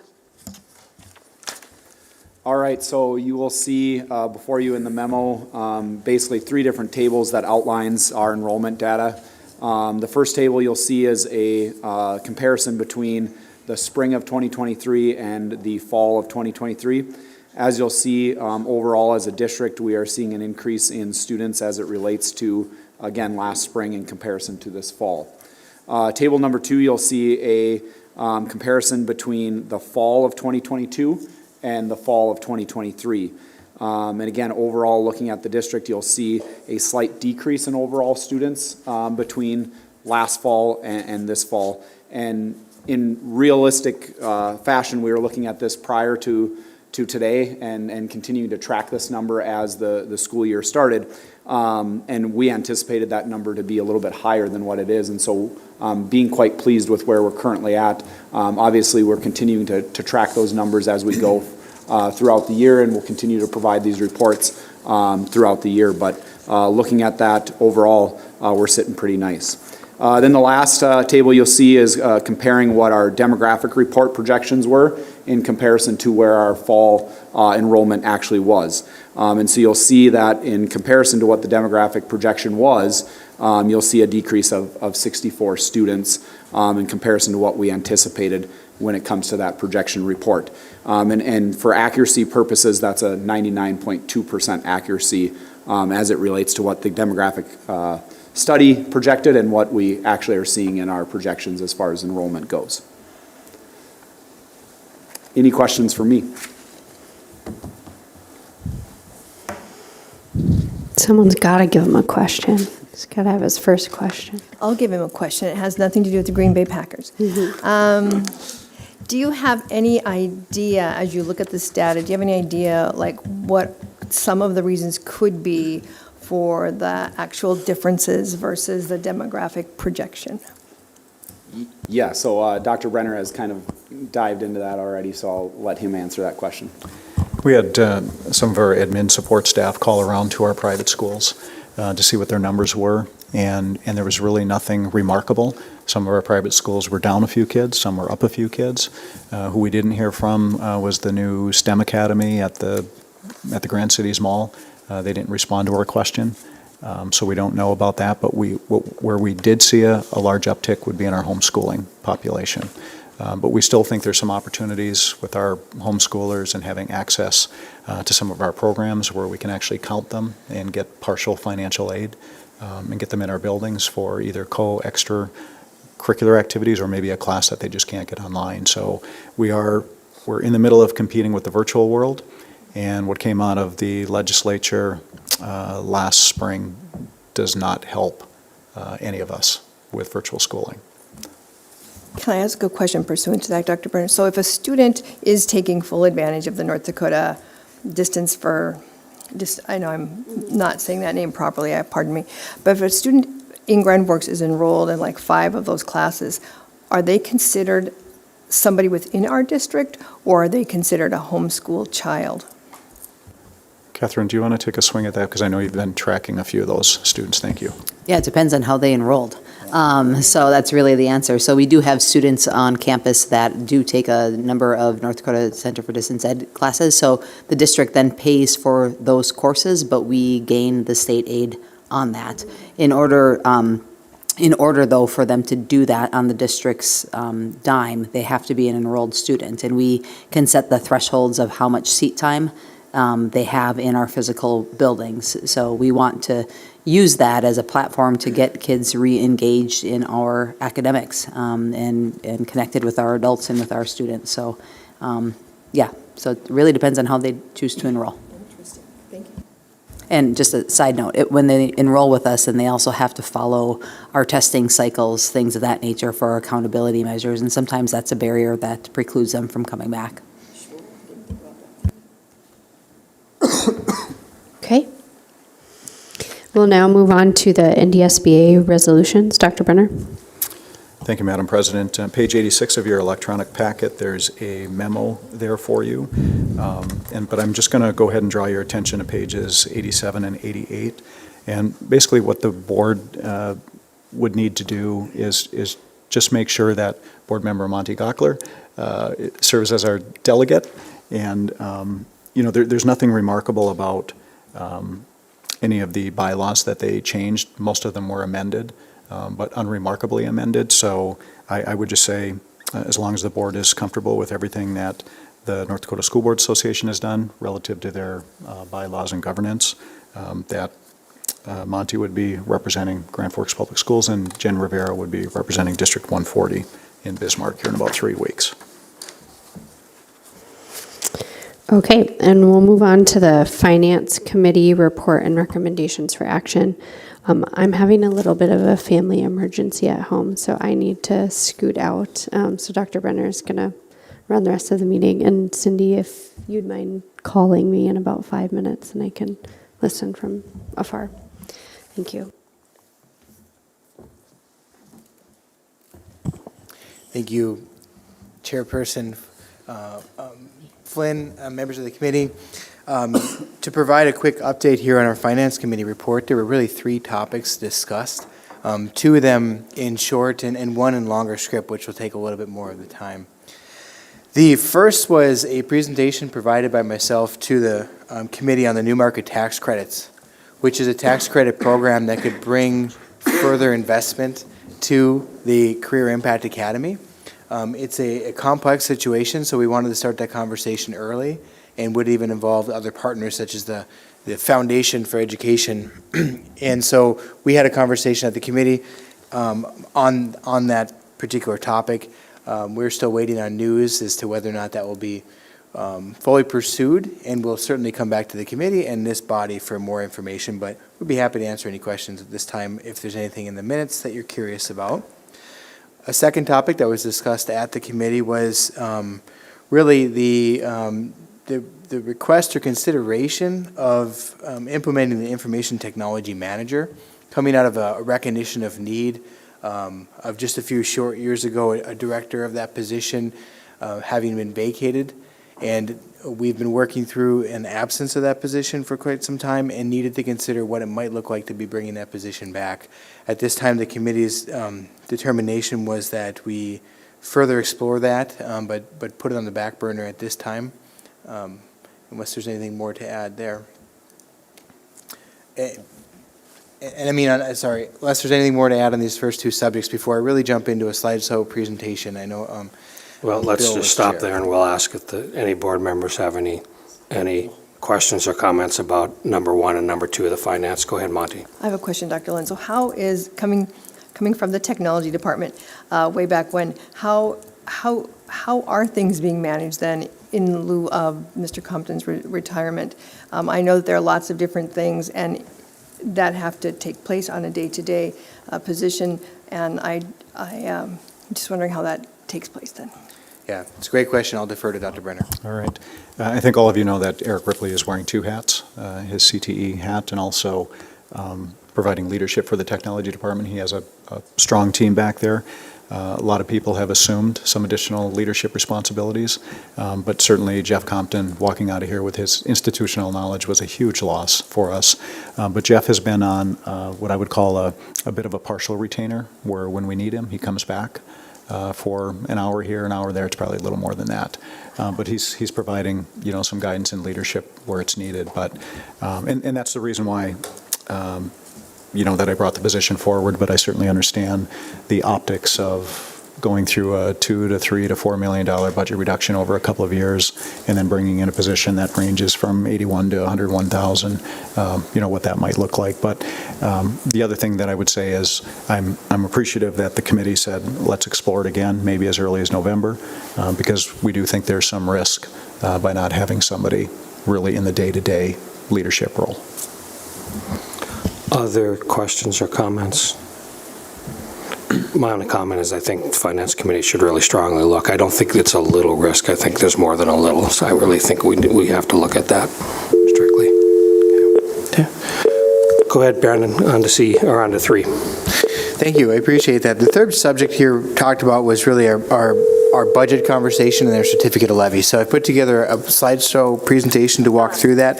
Just to note that on your electronic board packet, page 93 is a cover memo to this, really articulated the number of mills that were set at a preliminary hearing, and there was a public hearing on that subject, and that has continued through. Those mill levies haven't changed here.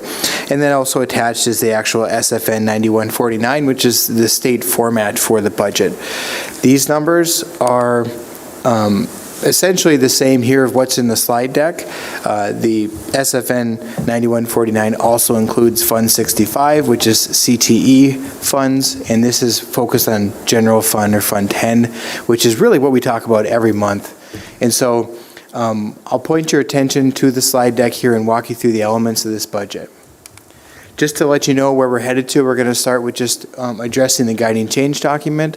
As we have in the past, we're going to look at just what the steps are of a budgeting process here. And then I'll take you through some of the key assumptions in this budget. That would be both on the revenue and expenditure sides. Before showing you just exactly how fiscal year 23 wrapped up, then we'll put side by side the budget for fiscal year 24 as proposed, and then some future considerations and next steps. So as you know, guiding change documents, something that you all went through, or most of you went through to set, really charts a course and has been a directive to the business office and the entire team in setting this budget here. With this top of the center column in mind here, the goal has been for the district to get our expenditures of the general fund at carryover at 630 each year up to 15%. And so we've been making traction on that path here. One other directive that came from, I would say, a combination of the board members as well as the teachers negotiating unit from the bargaining table has been a directive to say we need to invest in people. We need to work on retention and keep in mind recruitment.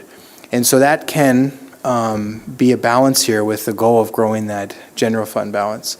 And so in this budget, what this year's fiscal year 24 budget aims to do is not lose ground on this goal, but with some understanding that when the negotiation came together, there would be a couple of budget cycle process to really get it back on track or where it needed to go. It's a realignment of budget priorities into those people and all those decisions made. So I'll say that on the outset, and you'll hear that just throughout this presentation.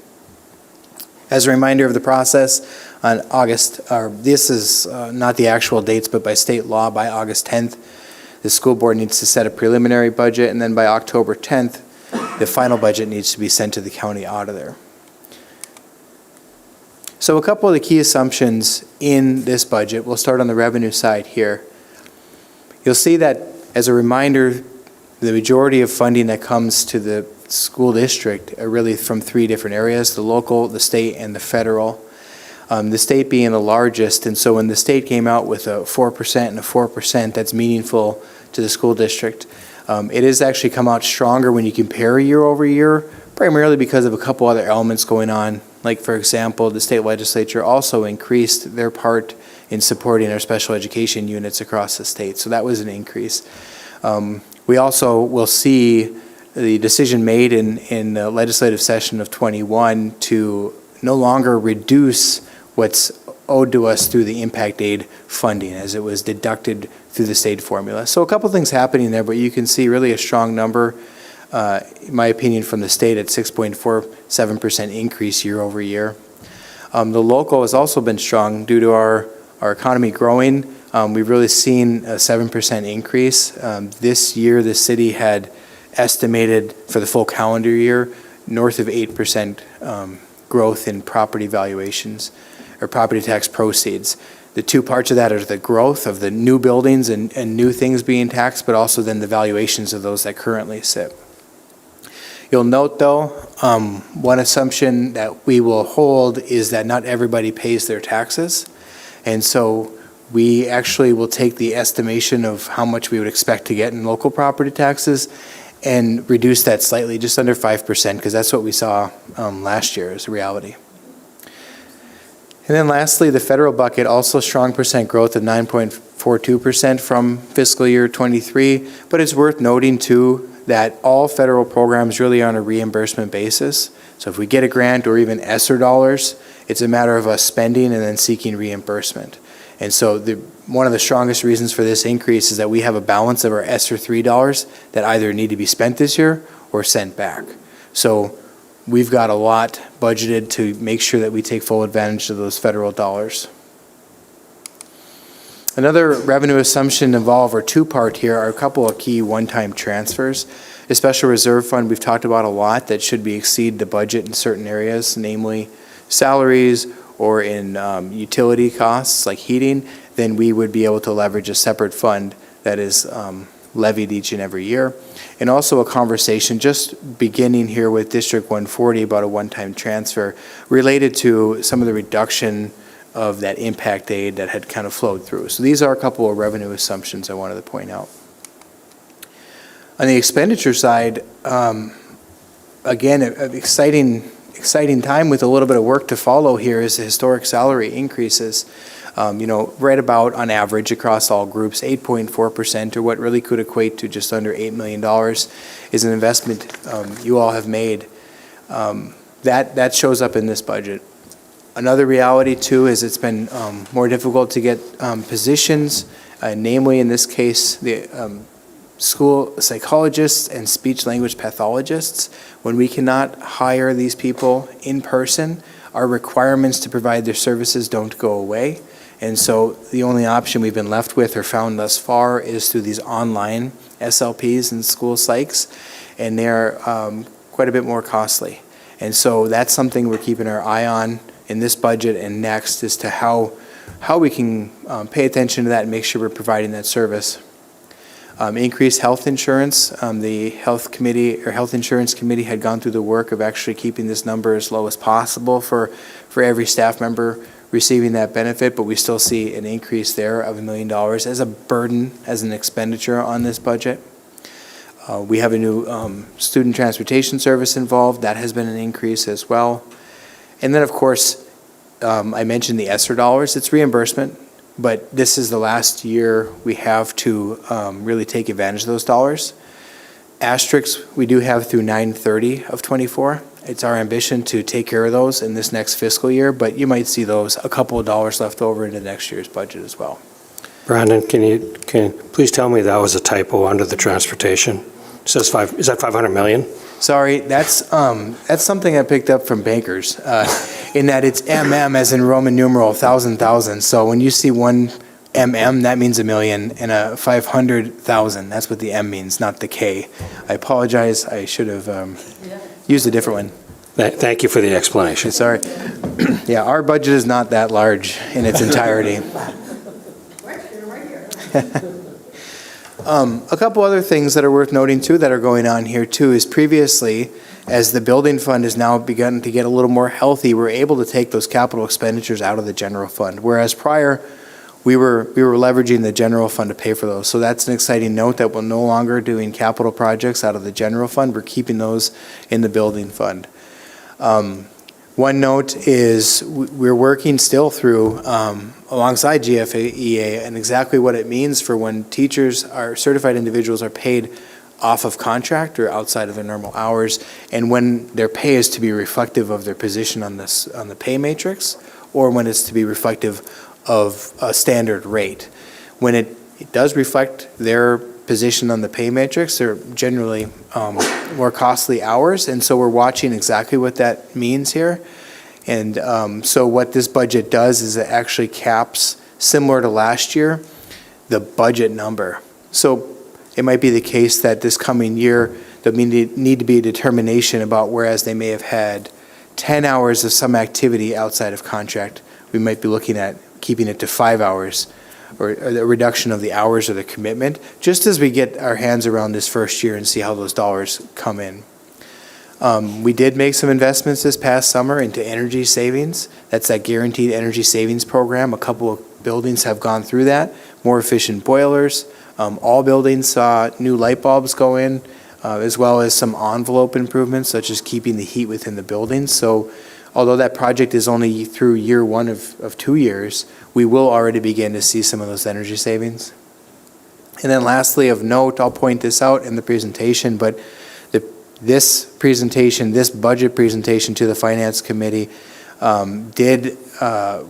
we walked away with a recommendation to go back and look at what can be done to reduce the expenditures by an additional 1%. And so this budget went through, and at this point in the year, we have contracts, we have benefits, we have contracts with outside vendors, we have a lot of commitments. So there's only a certain portion of the budget that you can really affect anymore. Namely, those can be sometimes dues and fees or supply lines or things like that. And we looked at what we could do to bring that down under the direction of the Finance Committee. Those are a lot of the assumptions going into this. And where it comes out here, I'll just take you through this short table. Across the top, to orient yourself, you'll see the budget for last year, that's FY23, and then how the actuals came in on FY23. And then you'll see what's proposed for this year's budget of FY24. Along the left, you'll see that revenue, expenditure, and then a calculated difference between those, so you can see if it's a net revenue or a net expenditure. And then it points out a couple of balances, including where we started that general fund balance, if there's a special reserve fund transfer, and where it ends. The percentage at the end is a reminder of that guiding change document and that goal to get to 15% by the end of 2026. So here you'll see on the budget that we really budgeted a relatively neutral budget with a small positive, and all told with some of our substitute teacher costs exceeded, that it made us eligible to make a transfer of money from the special reserve fund into the general fund, and that brought our ending balance up over $10 million. Sorry, I was referring a little bit to the budget. We anticipated being above, but with the sub costs exceeding, we didn't quite make it there. But what's worth noting is we also did some things that weren't planned on in budget in a positive way, that we were still able to weather those expenditures. They're noted here with the asterisks at the bottom. We were able to provide a critical shortage adjustment to paras. We did purchase a bus barn. That was financed. It's not a large capital impact. And then I noted the substitute teaching costs that exceeded. So we were able to still remain budget neutral for the most part, and with that special reserve fund transfer, we maintained the expectations of where we wanted to end up. This year's budget, you can see expenditures have grown a little bit faster than revenue, so that gap on the outset is calculated at a loss of $1.5 million, which we knew through negotiations. Again, this would be multi-budget cycle commitment to really realign the budget. And so you can see what that would do to, there's the starting fund balance. Assuming the ability to access the special reserve fund, it would see a slight reduction in that balance, which would be going the other direction on where we want to go to that 15%. But again, it's realigning the budget to the priorities that were set out. So my second asterisk there at the bottom of the slide, you'll notice it's a net loss set here at about $600,000 rather than a net loss of $1.5 million. So to put this as you extrapolate it out, and these are, I just give a word of warning whenever you're budgeting out a number of years, there's a lot of things that can change here. So there's a fair number of assumptions involved here. But what you can see is without doing anything further on this budget or future budgets, which is not our intention, we will do more, and I'll articulate that. You could see how that we wouldn't be on the right course to 15% or on a healthy course of sustainability in that way. So that just kind of sets you where we're at on this 1 year's budget, where we begin the process of realigning our commitment to people. So to kind of point that out, 2 lines here to consider. The blue line is really where that started prior to Finance Committee saying, can we do any more with a 1% reduction? And so you'd see here over the 5 years, you would see a decrease in that general fund balance. You see the same trend even after the Finance Committee's down pressure on 1% of the budget, but it doesn't decrease at quite the fast rate. It's worth noting here that these figures on the y-axis or on the left column there are the percentage. Again, keeping in mind that 15% goal, I put it in the percentage of expenditures. When you translate that to actual dollars, you can see the impact of that request from the Finance Committee to reduce the budget by 1%. Percentage of the expenditures it doesn't show quite as well, whereas here with the dollar amounts, you can see this budget intends to hold its ground against those commitments as we kind of figure out that longer term picture when we have more time and a few of those immediately locked in commitments here in front of us. What I mean by that is I articulated that there's really a small amount of budget that we can affect at this point because we have contracts submitted, we have like with vendors and a number of other things. Whereas now we can begin our work immediately, starting tomorrow morning on the next year's budget, working with all parties to say how can we sustain the commitment to people and make sure that we have a strong plan going forward. And that's this is just an illustration here, but this is what the intention would be, is to curve that orange line upward when we work together to realign the budget, and then we get back on track to where the guiding change wants us to be. So future things, it's not just on the expenditure side either. There's a group of folks working within the district hard on Medicaid expenditure revenues and trying to increase revenues. Within all of our grants, there's eligibility for indirect costs that can be claimed. It's like administrative costs to help support all the people around every grant that makes it happen. We'll be working on expanding those, and we'll be watching those enrollment numbers too. That impacts, you can see on both sides, both revenue and expenditures, but it's always important to be watching what enrollment numbers do for busy classrooms or small classrooms and where we need to realign the budget accordingly. On the expenditure side, you heard all about it tonight, the need to invest in continued renewal and update of our curriculum. Those still need yet to be incorporated. They come fast in multi-million-dollar investments, and they're generally every 7-year investments, and we got a lot of different curriculum needs. We'll be working those into the picture. We'll be paying attention to health insurance increases, right? We don't know that generally until the spring, but we are always keeping an eye on those. Exploring strategies to get people back into our building in those particular fields of SLPs and school psychologists rather than those online vendors. And the same can be said even about other vendors, particularly in the business side of things or the buildings and grounds thing. Working hard to make sure we have competitive wages so we can bring those folks in-house and provide that service to ourselves. Another thing just worth noting is, I've said it a couple times, but ESSER dollars will end, and they're set to end by the end of this year's budget. And so you'll see an inflation of expenditures this year as we spend down those $9 million, making sure we leverage the full amount of those. But then within there, we have commitments. We have commitments to people and certain subscriptions or fees that we're paying.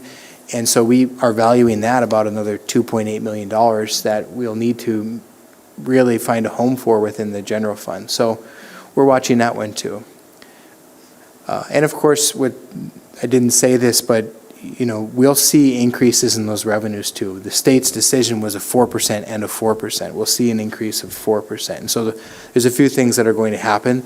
These are things that might be new and explored upon to really make sure we're leveraging all revenues, for example. And then I mentioned that last point there too about enrollment numbers. We just need to make sure that if we have some smaller classrooms, that's still making a lot of sense, or where we have larger classrooms of students, that makes sense. So we need to align the resources that we have with what we're seeing in the demographics as well. So again, I've said it a couple times, but it's an exciting budget because it's a commitment from the board and GFEA into saying let's realign the priorities of the budget. It's been a short turnaround on this budget, as once our first payroll hits is when we really see the impact of some of those commitments on the contracting side. And what was really nice to see is we'd quickly reached out with principals to say, can you help inform just a couple items here? And there was a great receptiveness to that. The plan I mentioned is essentially tomorrow morning, pour a cup of coffee and work on the next budget. And that's to be much more inclusive of not just principals, but it's of all groups to make sure that we have a strong budget supporting the commitment to people into the future. So this is my budget presentation. Happy to talk through any questions you have here. You can see that the budget will be submitted to the county auditor by state law as of tomorrow, and then we'll get started right away.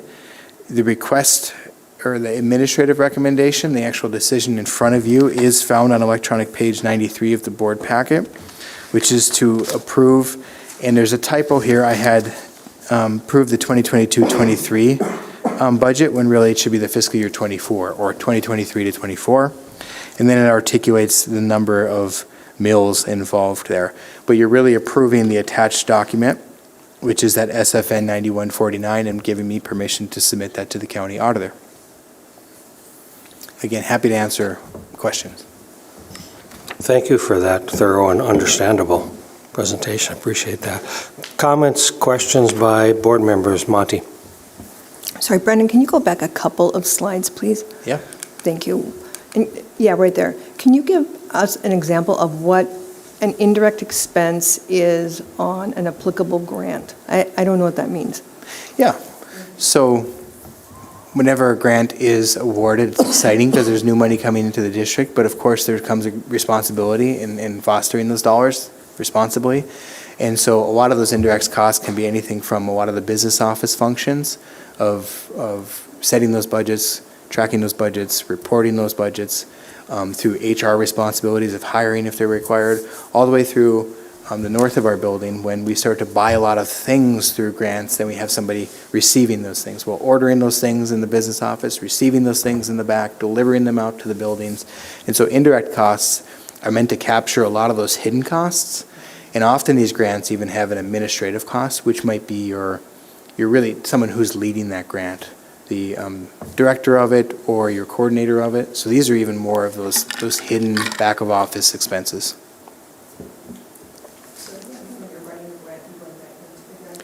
Yeah, exactly. So not all grants will allow that, but most will. And you can claim it or you cannot claim it. And the trade-off would be if you don't claim it, some of that can work its way through the remaining of the budget here. But if you do claim it, that's where we can ensure really an efficient system that can provide for that grant. Other questions or comments from board members in the room? Seeing none, Dave or Amber, do you have any comments or questions from telephone land? I'm good, thank you. Okay. I don't have any, thank you. I didn't hear that. She didn't have any questions. Okay. Okay, so the administrative recommendation was well outlined by Brandon on electronic page 93. Do we have a motion and a second for that? So move. Motion by Bill, do we have a second? Second. Second by Josh. Any final thoughts, questions? Seeing none, assuming a roll call vote, all those in favor, please state aye. Aye. Aye. Aye. Opposed, no. Motion carries. Thank you, Brandon. Let's move on to 7B, consent agenda. Do we have a motion and a second for the consent agenda? I'll move approval. Motion by Dr. Shab, second by Jeff. Assuming a roll call vote, all those in favor, please state aye. Aye. Aye. Opposed, no. Motion carries. Thank you. Let's move on to 7C, consideration of snow removal services on electronic page 107. Brandon. Yes, thank you. So we had advertised a RFP for snow removal service, and we did receive 4 written responses, including Fertilon, DeGrasse Guys, Matheson Sweeping, and R&R Snow Removal. Just worth noting that we didn't have our incumbent, RJ Zavarro, bid this year. After reviewing these proposals, R&R Snow Removal is recommended to be selected as the lowest responsible bidder on a comparison of the type of equipment and the rates provided in the quote, which is what we asked for. Those rates are included just below there. The administrative recommendation would be to approve R&R Snow Removal as the snow removal vendor for the 2023-24 school year. Just one quick clarifying question. I know it's a per hour, but do we have a average what it costs for a year? Like last year was a good winter for snow removal people. Do we remember what it cost total last year, just roughly? Oh, yes, I should. I just put the number in the budget. There were a lot of numbers put in the budget. I wouldn't want to quote it to you. I'm happy to give it to you. I want to make sure it's right, though. Yeah, and that's fine, because I mean, it really doesn't matter about awarding this contract. I was just curious what dollar range we're talking about. I could tell you this, though, this response bid was about a third more affordable than our previous bid. Of course, so much will depend on the weather more than even the bidding, and depending on the type of equipment that they decide to move snow with, it might take more time or less time. So it's a little bit of a moving target, but the numbers are favorable. Yeah, thank you. Any clarifying questions or comments from board members? Go ahead, Cynthia. I have a feeling with a new contractor to do this, it probably creates work for somebody because it's somebody new. This is Buildings and Grounds responsible, is that right? Yeah, yep, that's exactly right.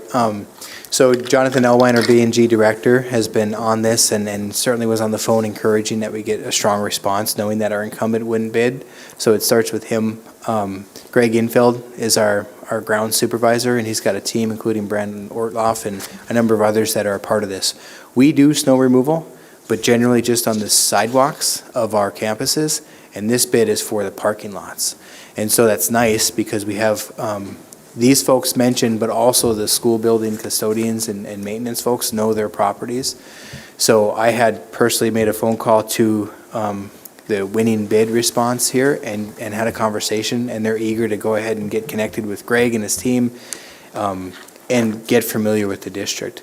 During the bidding process, it's worth just noting that we actually provide tours to make sure that not just the incumbent is aware of how much work or what it will take, but rather we make sure everyone's familiar with exactly what they're bidding so we get an accurate bid in that process. So we'll be working closely together with the vendor right away. Further clarifying questions or comments? I'll make a motion to approve R&R snow removal. Motion by Dr. Shab. Do we have a second? Second by Bill. Assuming a roll call vote, all those in favor, please state aye. Aye. Aye.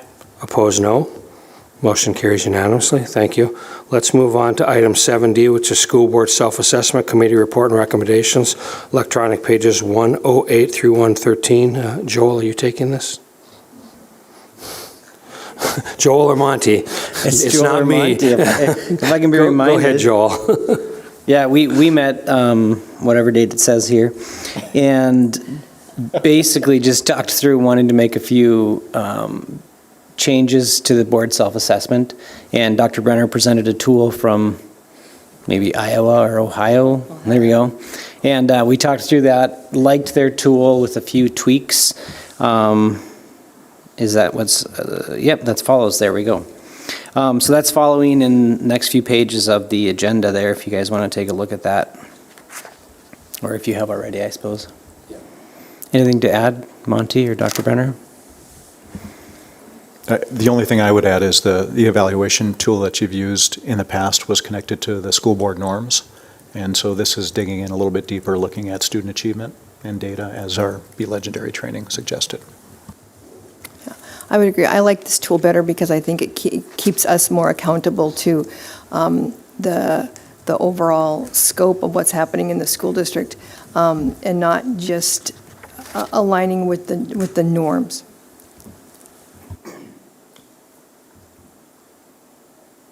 Go ahead, Cynthia. So this evidence, how do we know it is so? Can you talk a little bit about what that entails for us in terms of board members? We may have to provide some evidence for you, right? So you're not going to know everything, but you'll see in our strategic plan, you'll see connected to my superintendent's evaluation, you'll see that evidence will continue to appear for you. So. I guess my question is, so we're assessing how we're doing. So is there something you think that we wouldn't know?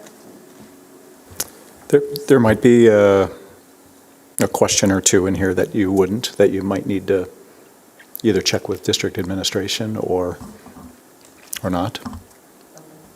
We didn't really talk through that in detail. I like the new evaluation myself, so. Further questions or comments from board members?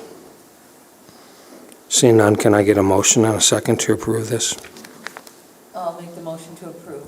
We get a motion by Dr. Shab, second by Jeff. Assuming a roll call vote, all those in favor, please state aye. Aye. Aye. Aye. Opposed, no. Motion carries. And then, I don't think the dates are in here, but this will be sent out sometime in November, Cindy? Is that? Actually, May. You're getting a bird's eye view really early in the year. Oh, okay. Oh, that's right. I'm thinking superintendent, May. Yeah, oh, good. So we'll have a long time to think about it. Thank you. Let's move on to item 8, which is other. 8A is announcements. Dr. Brenner? I just have one. Tomorrow at 4 p.m., and I believe Board Member Berger has signed up for it. At Twining Elementary and Middle School, we're going to have a brief presentation we invited some special dignitaries, and we have about 30 people who have signed up to attend that. Again, a brief presentation. Brandon will talk about the budget. I'll talk about the facility, the why, the how we got to this place. JLG will be providing some slides, some renderings, and we actually have some handouts. We do have a couple of legislative folks who will be attending, and for those in the DC area that won't make it, they are sending some of their staff. So that's tomorrow at 4 o'clock, and Board Member President Shepard will kick off the event at 4, and it should be wrapped up by 5. So if any of you have any last-minute desires to attend, you'll probably need to jump in a vehicle with one of us who can sponsor you on the base. Thank you. Catherine, do you have any announcements? Matt, do you have any announcements? Melissa, do you have any announcements from GFEA? Okay. Any other board announcements? I just have one. I drove down 17th today and I saw the new Red River sign. Looks very nice. I hadn't seen it before, but it looked really good. Thank you. Let's move on to item 8B, which is board requests for future consideration. Do we have any board requests for future considerations?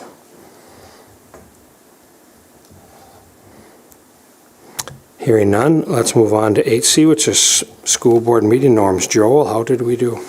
We are awesome, and I felt that our presentation from the Red River team was fantastic tonight. Very, very good. Appreciate it. Thank you. We are adjourned. Have a good evening.